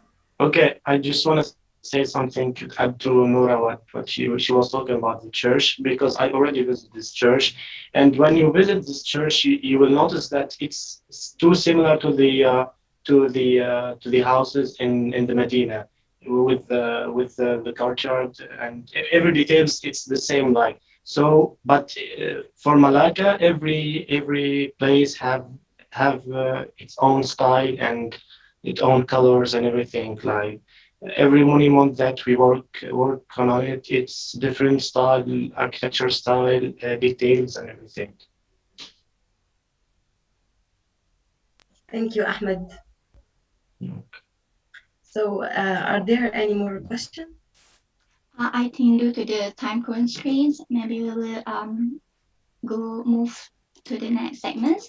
But before that, thank you so much for all of the response for the questions, and I hope that everyone can have a great, wonderful insights on the Malacca segments. It will help us to discover many hidden treasures that we might not aware of before in Malacca. Now, we will move forward to the next segment. So, dear participant, let us continue our expedition to the next site, which is Johor Bahru.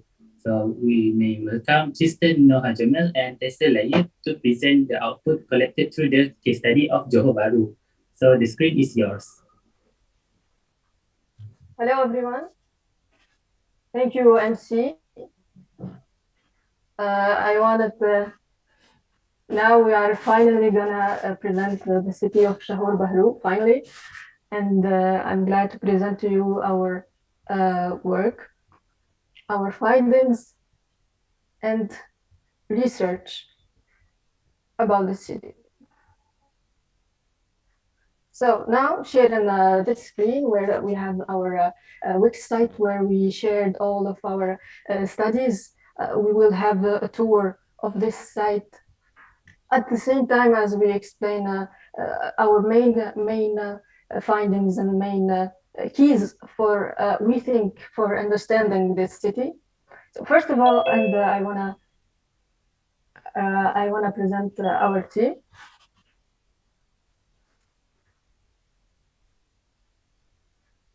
So starting with myself, Nuha Jmal, with my two other colleagues, Taysir Ayib, Shahinez Shwidi, and of course our supervisors, Madame Nushain Ben Fatma and Dr. Malik Tawi. So starting right in the introduction of the city of Jahor Bahru. Are you ready? I want to just play this video as a discovery video, so enjoy. Are you ready for a trip?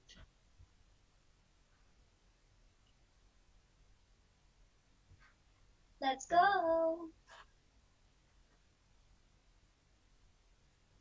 Can you guess the destination?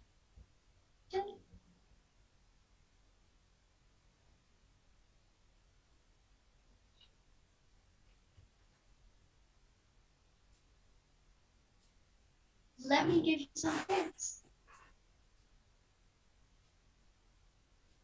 We're going to a country of Southeast Asia, known for its diversity of races, religions, and cultures.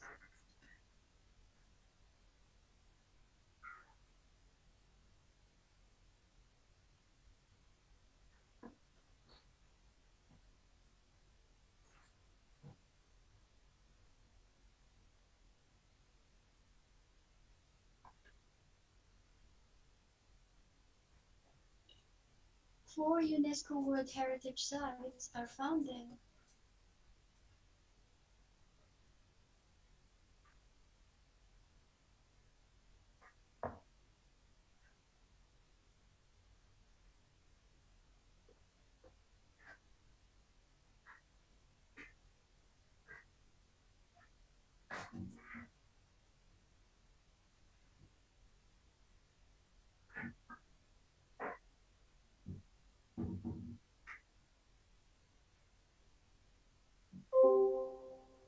Right, it's Malaysia. Let's take a closer look. We're going through.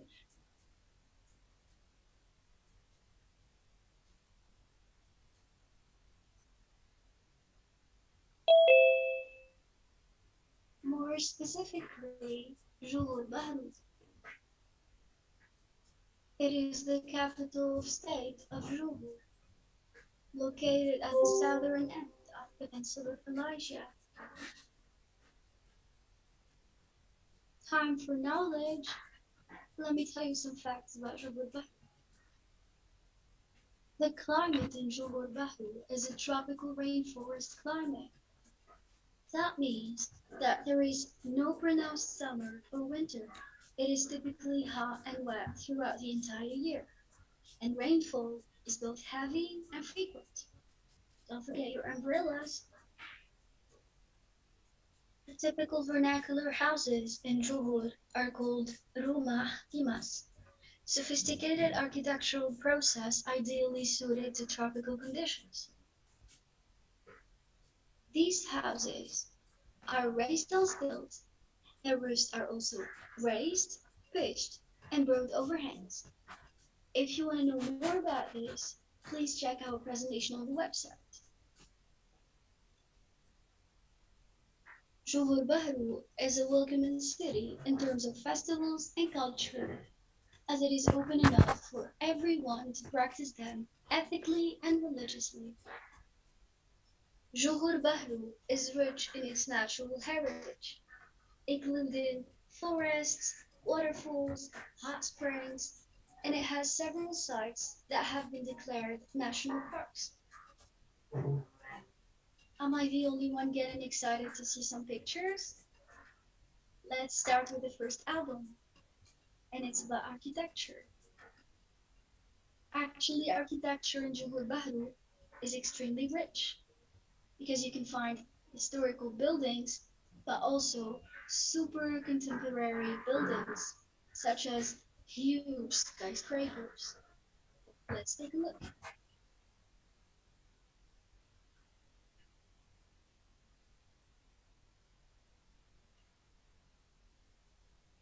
Let's take a look at our second album, and it's about nature.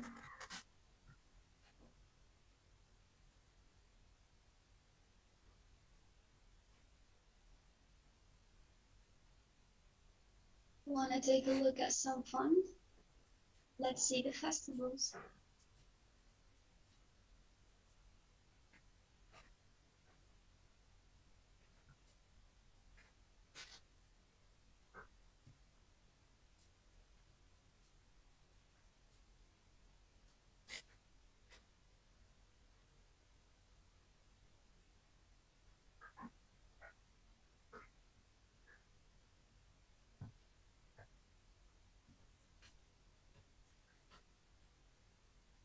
Am I the only one waiting for this? Let's take a look at the table we prepared for you of local food.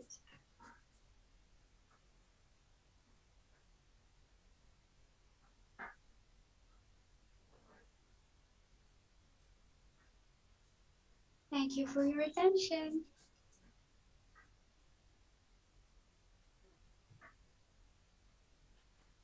Thank you for your attention. For further talking about Johor Bahru's heritage and multiple culture of foods and whatnot, I invite Tessir to share her screen and present to us the PowerPoint slides. Hello everyone. I'm sorry for the quality sound of the video. It was just a video that is destined for everyone, so it's super light in terms of information and stuff. Now let's move on to the presentation, which is a little bit more detailed. I don't know if you can see my screen. Yes. Okay, let's start.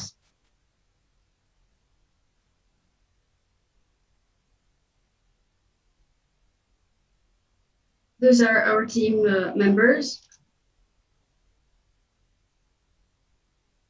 For the summary, we started with the physical context, where we talked about situation, climate, environment, and population. Next, the historical context, where we saw the etymology and timeline.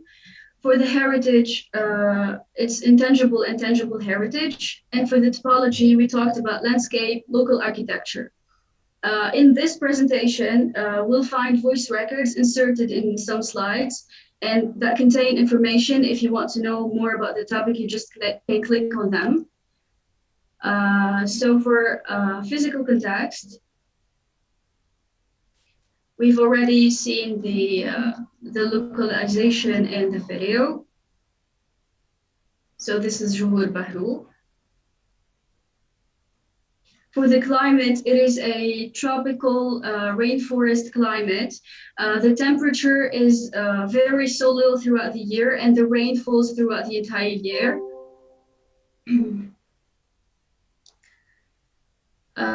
Passing now to the environment. So Johor is a state rich in its natural heritage. Its diverse flora and fauna includes forests, waterfalls, hot springs, and firefly havens. So the state has several sites that have been declared national parks. Let's see some national parks. So this is the Indo-Rampin Park. This is the Ganen Lidang. This is the Pulau Kukab. I'm sorry for the pronunciation. Going now to the native flora, and we have the Malay tiger, the Salambo, and the Malayan tapir. Details are found in the records if you want to know more about the fauna. For the local flora, let's take a look at this. The pitcher plant, the hibiscus, the elephant ears, and the Izora and the slipper orchid. Let's listen to this.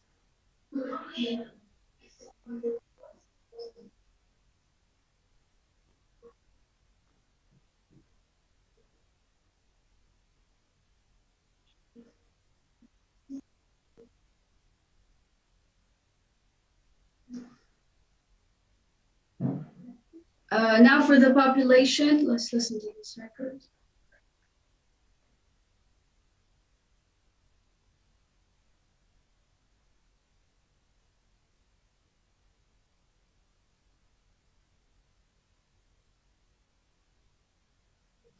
If we can just move on, I see there is no sound. There is no sound. I'm sorry.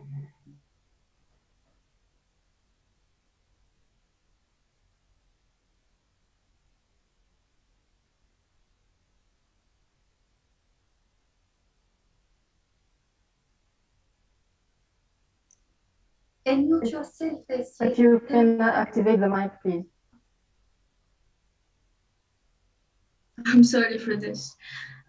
For the religion, it's mainly Islam. So Johor Bahru is a multicultural and multi-confessional whose official religion is Islam. For the dialect, we find the Malay, Indian, and Chinese. So as we can say, it's considered as a melting pot of different cultures. Go now to the historical context. And let's start with the etymology. So Johor in Johor Bahru comes from the word Johor, which means in Arabic precious stone. The name of the city itself is indicative of the influence that Arab traders had cast on the city as they traced spices. Let's travel back in time and see what happened in the 18s. So in 1855, Sultan Sir Abu Bakr founded Johor in Tanjung Putri. In 1866, Ibrahim's sons Bakar gave the village its current name of Johor Bahru. Going now to the 90s, where the Chinese immigration happened. So due to its increase in popularity as a thriving fishing hub, then the Malay Peninsular Railway, which is connecting Johor to Singapore, and then the Japanese invasion. So Japan invaded Johor and took over control in 1942. Now for the post World War II, in 1946, Johor gained recognition as a symbol of independence from British rule. And then in 1994, the town was officially recognized as a city. Passing now to the heritage, we started with festivals, with intangible heritage. We started talking about festivals. So Johor Bahru is a welcoming city in terms of festivals and culture. This festival you see now is Shingai Parade. As I already told you, if you open the presentation and the website, you can find records where you find all details about this stuff. This is the Kite Festival, which is an international one. Folk dances, there's the Zapin dance and the Kuda Kipa. For the local food, it's super diverse, and it's because of the diversity of cultures and races in Johor Bahru. You'll also find details about these dishes in voice records. For the traditional costumes, we have the Tulak Bilanga, which refers to men's costume, and Beju Kibaya refers to ladies' costumes. Now let's go to architectural heritage.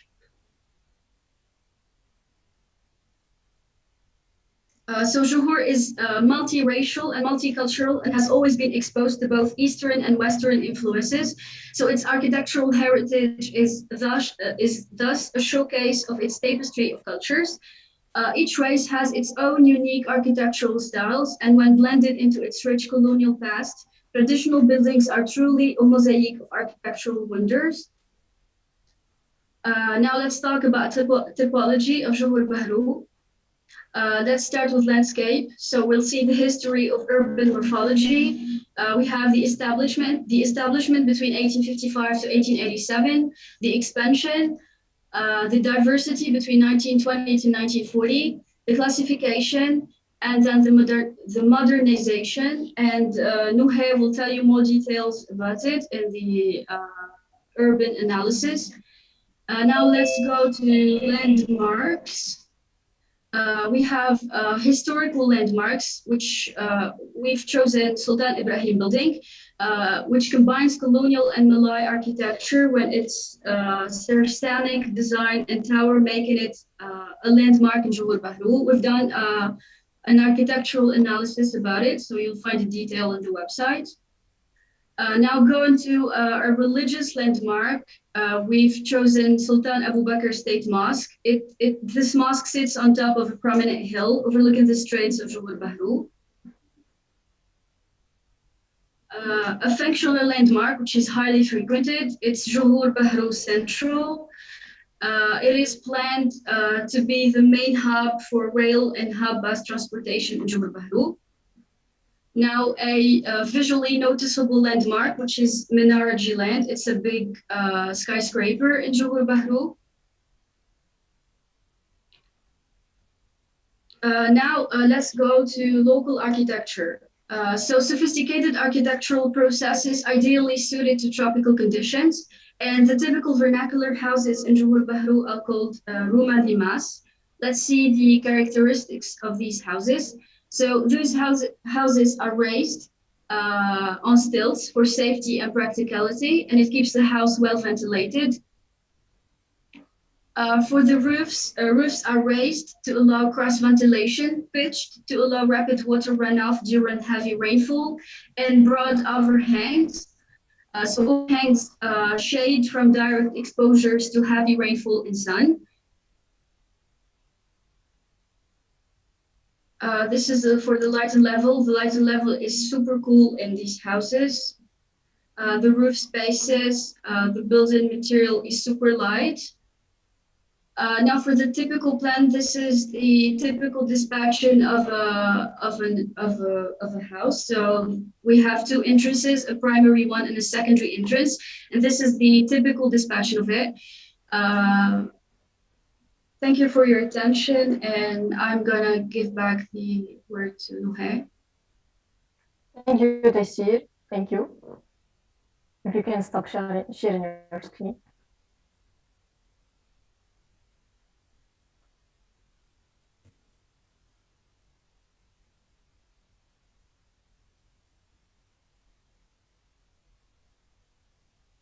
Okay, so now back to our website to continue with our urban analysis. So, as we established in the localization of the city of Johor Bahru, we wanted to zoom in further for our study zone. The zone in which we chose for its containing the main core of the city, the main village that we already talked about. So this work is divided into 4 sections: urban development, morphology analysis, structural morphology analysis, typology analysis, and lastly architectural analysis. So starting with our first segment, the urban analysis.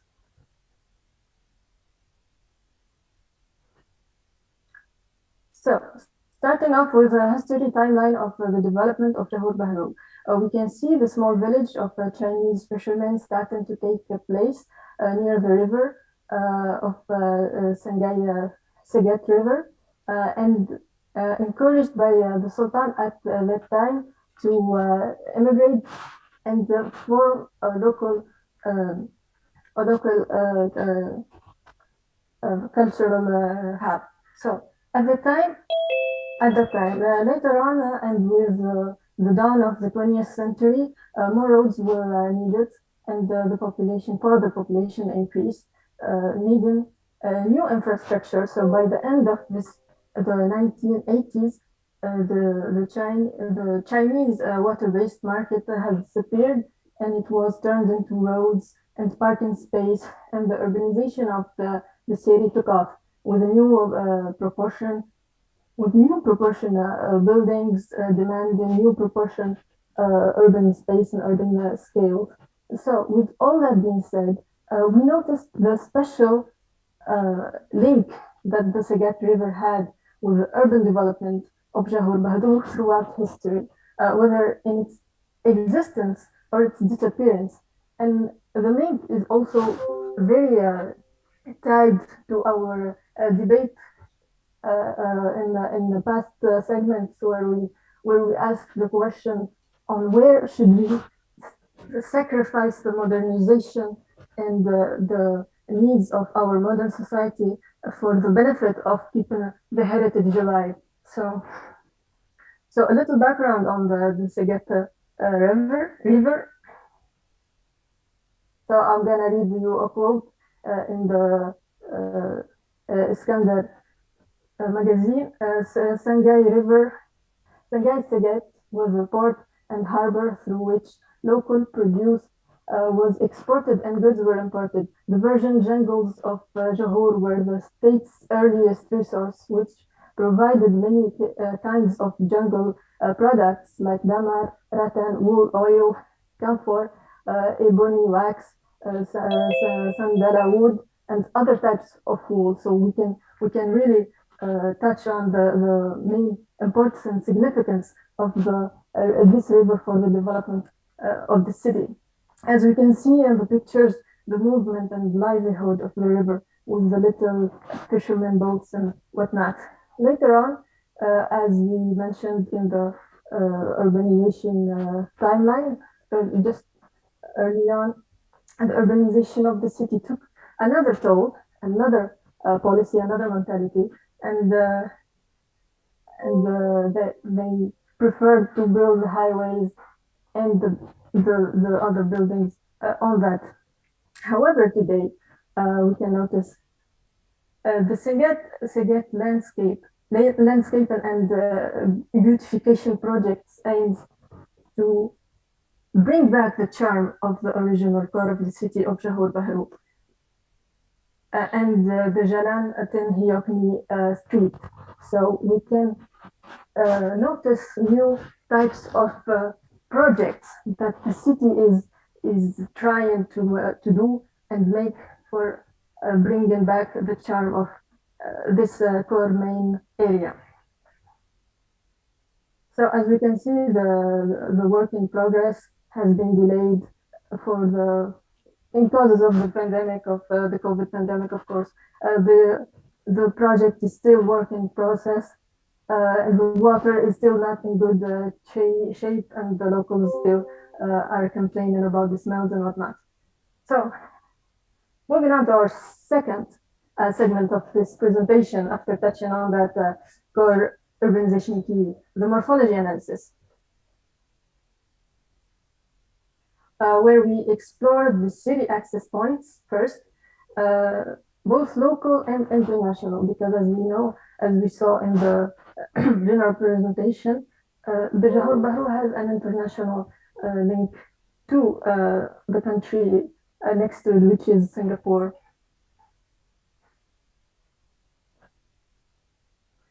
So the Johor Bahru Causeway.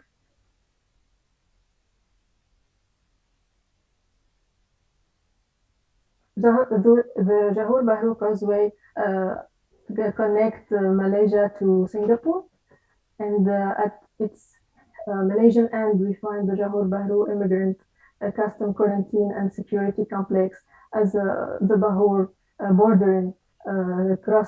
border crossing point. Next, we look at the edges of the urbanism of the city, like where the city can expand and where it simply can't, due to both natural and man-made causes.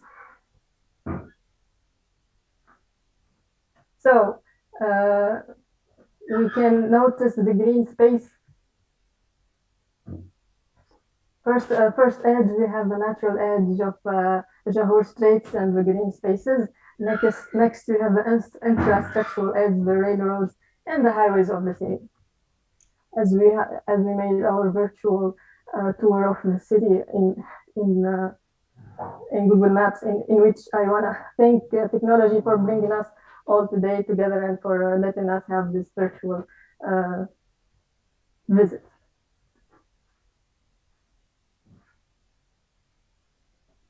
Next, we can move into the typology, the touch of typology analysis, and the analysis of the types of functions and the general image of the architectural expression in the city. So first, function and use. As we can notice, this city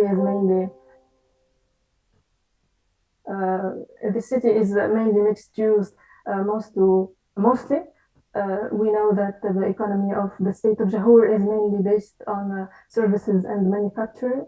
To wrap up this section, we move to architectural expression and style.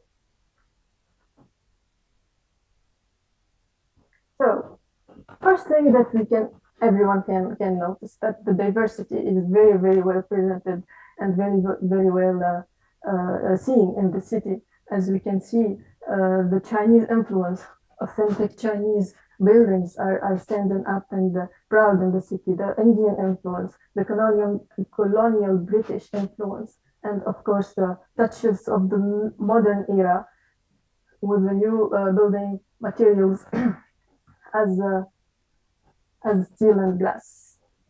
But there's something that we notice that the city is known among locals as the royal city due to various facts. The royal dynasty of Johor has lived there. Specifically, as you can see in this section, in the Istana Bizar building, which translates to Grand Palace. As you can see in the picture, the monumentality of the building next to the monumentality of the building and the big heavy symbolism around it. So next, moving on to Sultan Abu Bakr State Mosque, as we saw in the general presentation, is a very well established and monumental as well mosque, which was inspired by the Victorian clock towers. So once more, the royalty and the aspect of monumentality is very present. Next, we want to just mention that in every empire, in every Muslim empire, we can notice a big mosque. A big mosque should be built so that the world can know the significance of this empire, as we saw in the middle in the Islamic rise and age of as example, the Dimashq Grand Mosque and the whatnot. Next and lastly, we have the Sultan Ibrahim building, which was very at first sight, it was very interesting, like to see. It's very known for its combined the styles and very interesting fusion. So we move right in to the analysis of this very imposing building. So this building, first I want to just say general information. This building was the Secretariat Building and Chief Minister's Office until 2009. Yet again, another manifestation of power and governance in the city of Johor Bahru. So starting off, touch on history, then architectural styles and some details. So we can see the situation is very near to the original car of the authentic village Chinese fishermen. A very quick timeline. In 1936, the construction began. in 1942, officially declared open by Sultan Ibrahim. From 1942 to 1945, the Japanese Imperial Army used it as a fortress and a command center for spying due to its tall tower. In the 1970s, considered the tallest building in Johor Bahru until 2009, was used as the State Secretariat building and Chief Minister's office and the State Assembly Hall. So today plans are in the pipeline to convert this building to a museum, since it is already a main attraction in Johor Bahru, but only from the inside. So we wish by the time we visit the city, it will be open. So this is a brief introduction for Sultan Ibrahim. Next, this is the Japanese invasion we just talked about. This is the general image of the building. As we can notice, it's a magnificent and special architectural style that I personally did not see anywhere else. So to analyze this very architectural style, we extracted some influences like the neoclassical architecture, general information about the building, its height, it's 10 meters long, it's 60 meters wide with an area of 6,000 meters square. No, it's 108 meters high. So proportions and dimension, as we saw the first glance of the proportions, the massive scale of the building refers to authority and the strong government. The massive tower, the stairs refer to the transition to a sacred place that requires reverence, as we touched on that in the ancient temples of the Greek culture. The monumentality of the tower is the main reason why the Japanese army used it for spying. Okay. The symmetry as well is very well presented in this monument. It is a symbolism for justice and government. Uncluttered appearance. So we can notice relatively a sober facade with simple and pure ornamentations of flat roofs. The reinforced concrete construction with stone facing is built on a metal frame work. So this is the structural system for this building. The Renaissance influence, we can notice the Renaissance architectural style.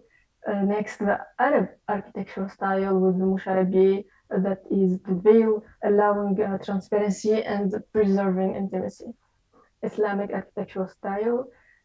Moving on to Chinese architectural style, where we can see the division of the facade into multiple levels. Next, decoration architectural style, some details maybe, carvings in the shape of tower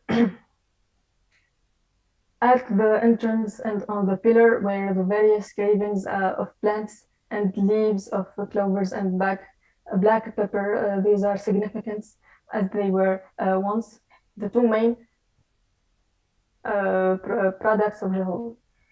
So why you're still hesitant to visit Johor Bahru? Thank you all for your attention. We have a video here that you can visit and see in your own time, explain it furthermore. The city, the monument, the city architectural, as other groups and colleagues, our site is published in the Malaysian site, and you are all very welcome to visit it. So now we move on to the question segment. If anyone can ask a question or have a question, they are very welcome. Thank you for your attention once again. All right. Thank you, sister, for the presentation. But I think because due to time constraint, we can move the Q&A session in the chat box. So anyone can have the question, can ask in the chat box, and you can answer in the chat box later on. All right. So again, thank you, Sister Noha and Sister Tyson, for the great presentation and also wonderful presentation from all the groups. So besides giving the local student and the chance to uncover the heritage of Tunisia, because this collaboration also opened the door to the Tunisian also to unravel the richness and the value of our country also. Ladies and gentlemen, Match Symposium 2021 encouraged students to establish a good connection in exchanging knowledge regarding the heritage sites between two countries. Also, this wonderful collaboration is intended to strengthen students' understanding about history and culture with kind cooperation. Without further ado, I would like to invite Tunisian representative Brother Chip Ruizi to give some words. Please welcome. Thank you, MC. So, first of all, it's my great pleasure and honor today on behalf of all my team members to thank you all for the great experience we shared together. So here, a huge thank you to the organizing team of this symposium, as well as all the Malaysian colleagues and professors and my Tunisian colleagues, of course. So our participation on this workshop has been extremely valuable. The communication and the debates that took place during this period was a great opening opportunity and an enrichment both on the personal and academic levels. It was a really nice, interesting journey through the amazing cities of the Georgetown, Malacca, and Johor Bahru. I must say, I certainly was shocked in the first place, not just by the richness of the culture, but most certainly by the harmony and peace that was created in such a multi-ethnic and multi-religious environment. And to be honest, I can't wait to visit it someday, inshallah. And finally, and special thanks as well for the students we worked with of the Medina of Tunis. It was an amazing time spent together. And congratulations for you all for the great job you've done. And best wishes for you all. Thank you. Thank you so much to Brother Chip Ruizi for the wonderful speech. Hope the collaboration formed the fundamentals of understanding on two different countries and cultures. All right, dear participants, we will now proceed to Malaysian representative. I'm glad to pass the baton to Brother Ahmad Farouk bin Muhammad Izam to give his speech. Please welcome.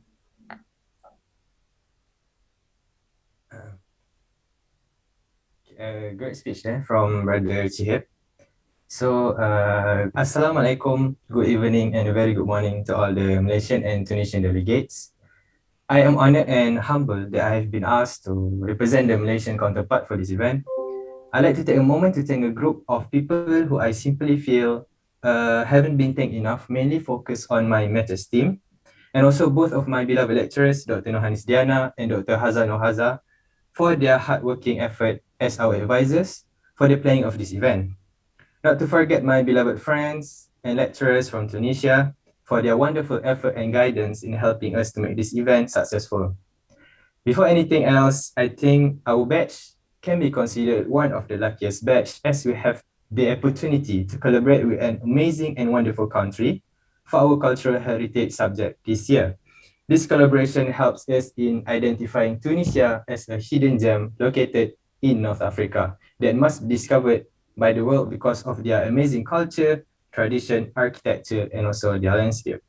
There are numerous highlights about Tunisia that I want to mention, but we have limited time to explain all of them, as it would take maybe around 3 to 4 days to explain the specialties and the uniqueness in the Tunisia.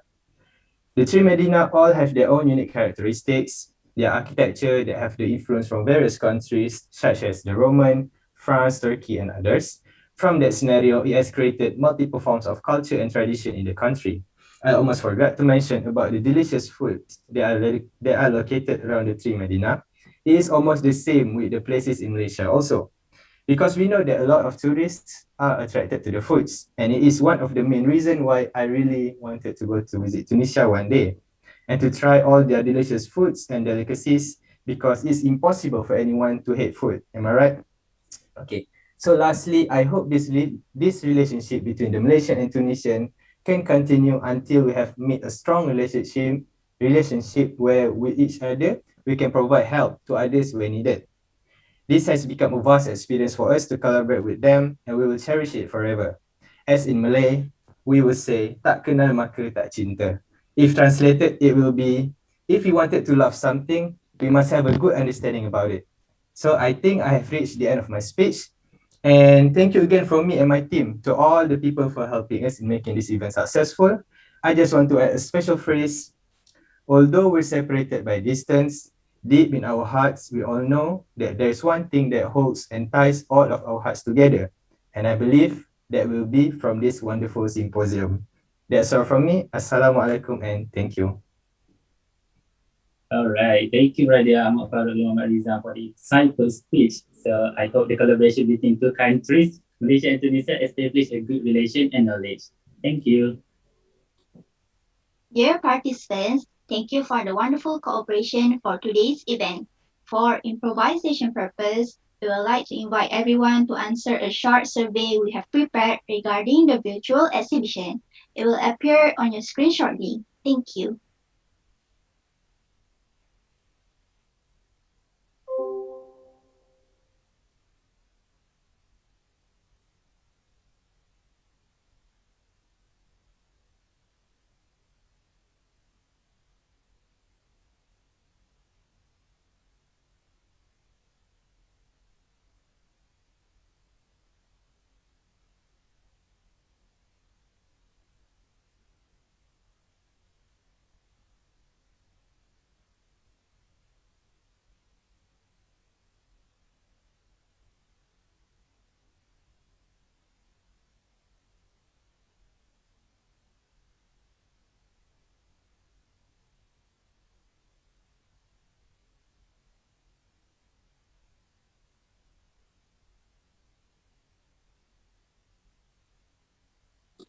We'll wait for around 30 more seconds for everyone to answer the poll.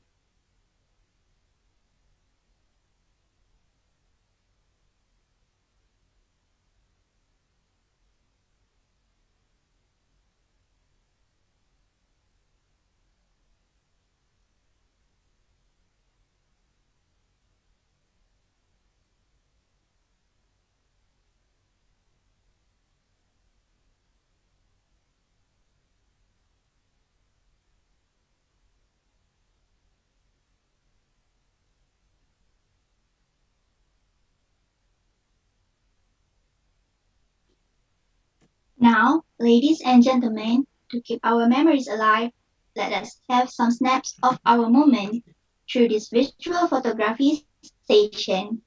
Everyone is advised to turn on the camera, find a good spot,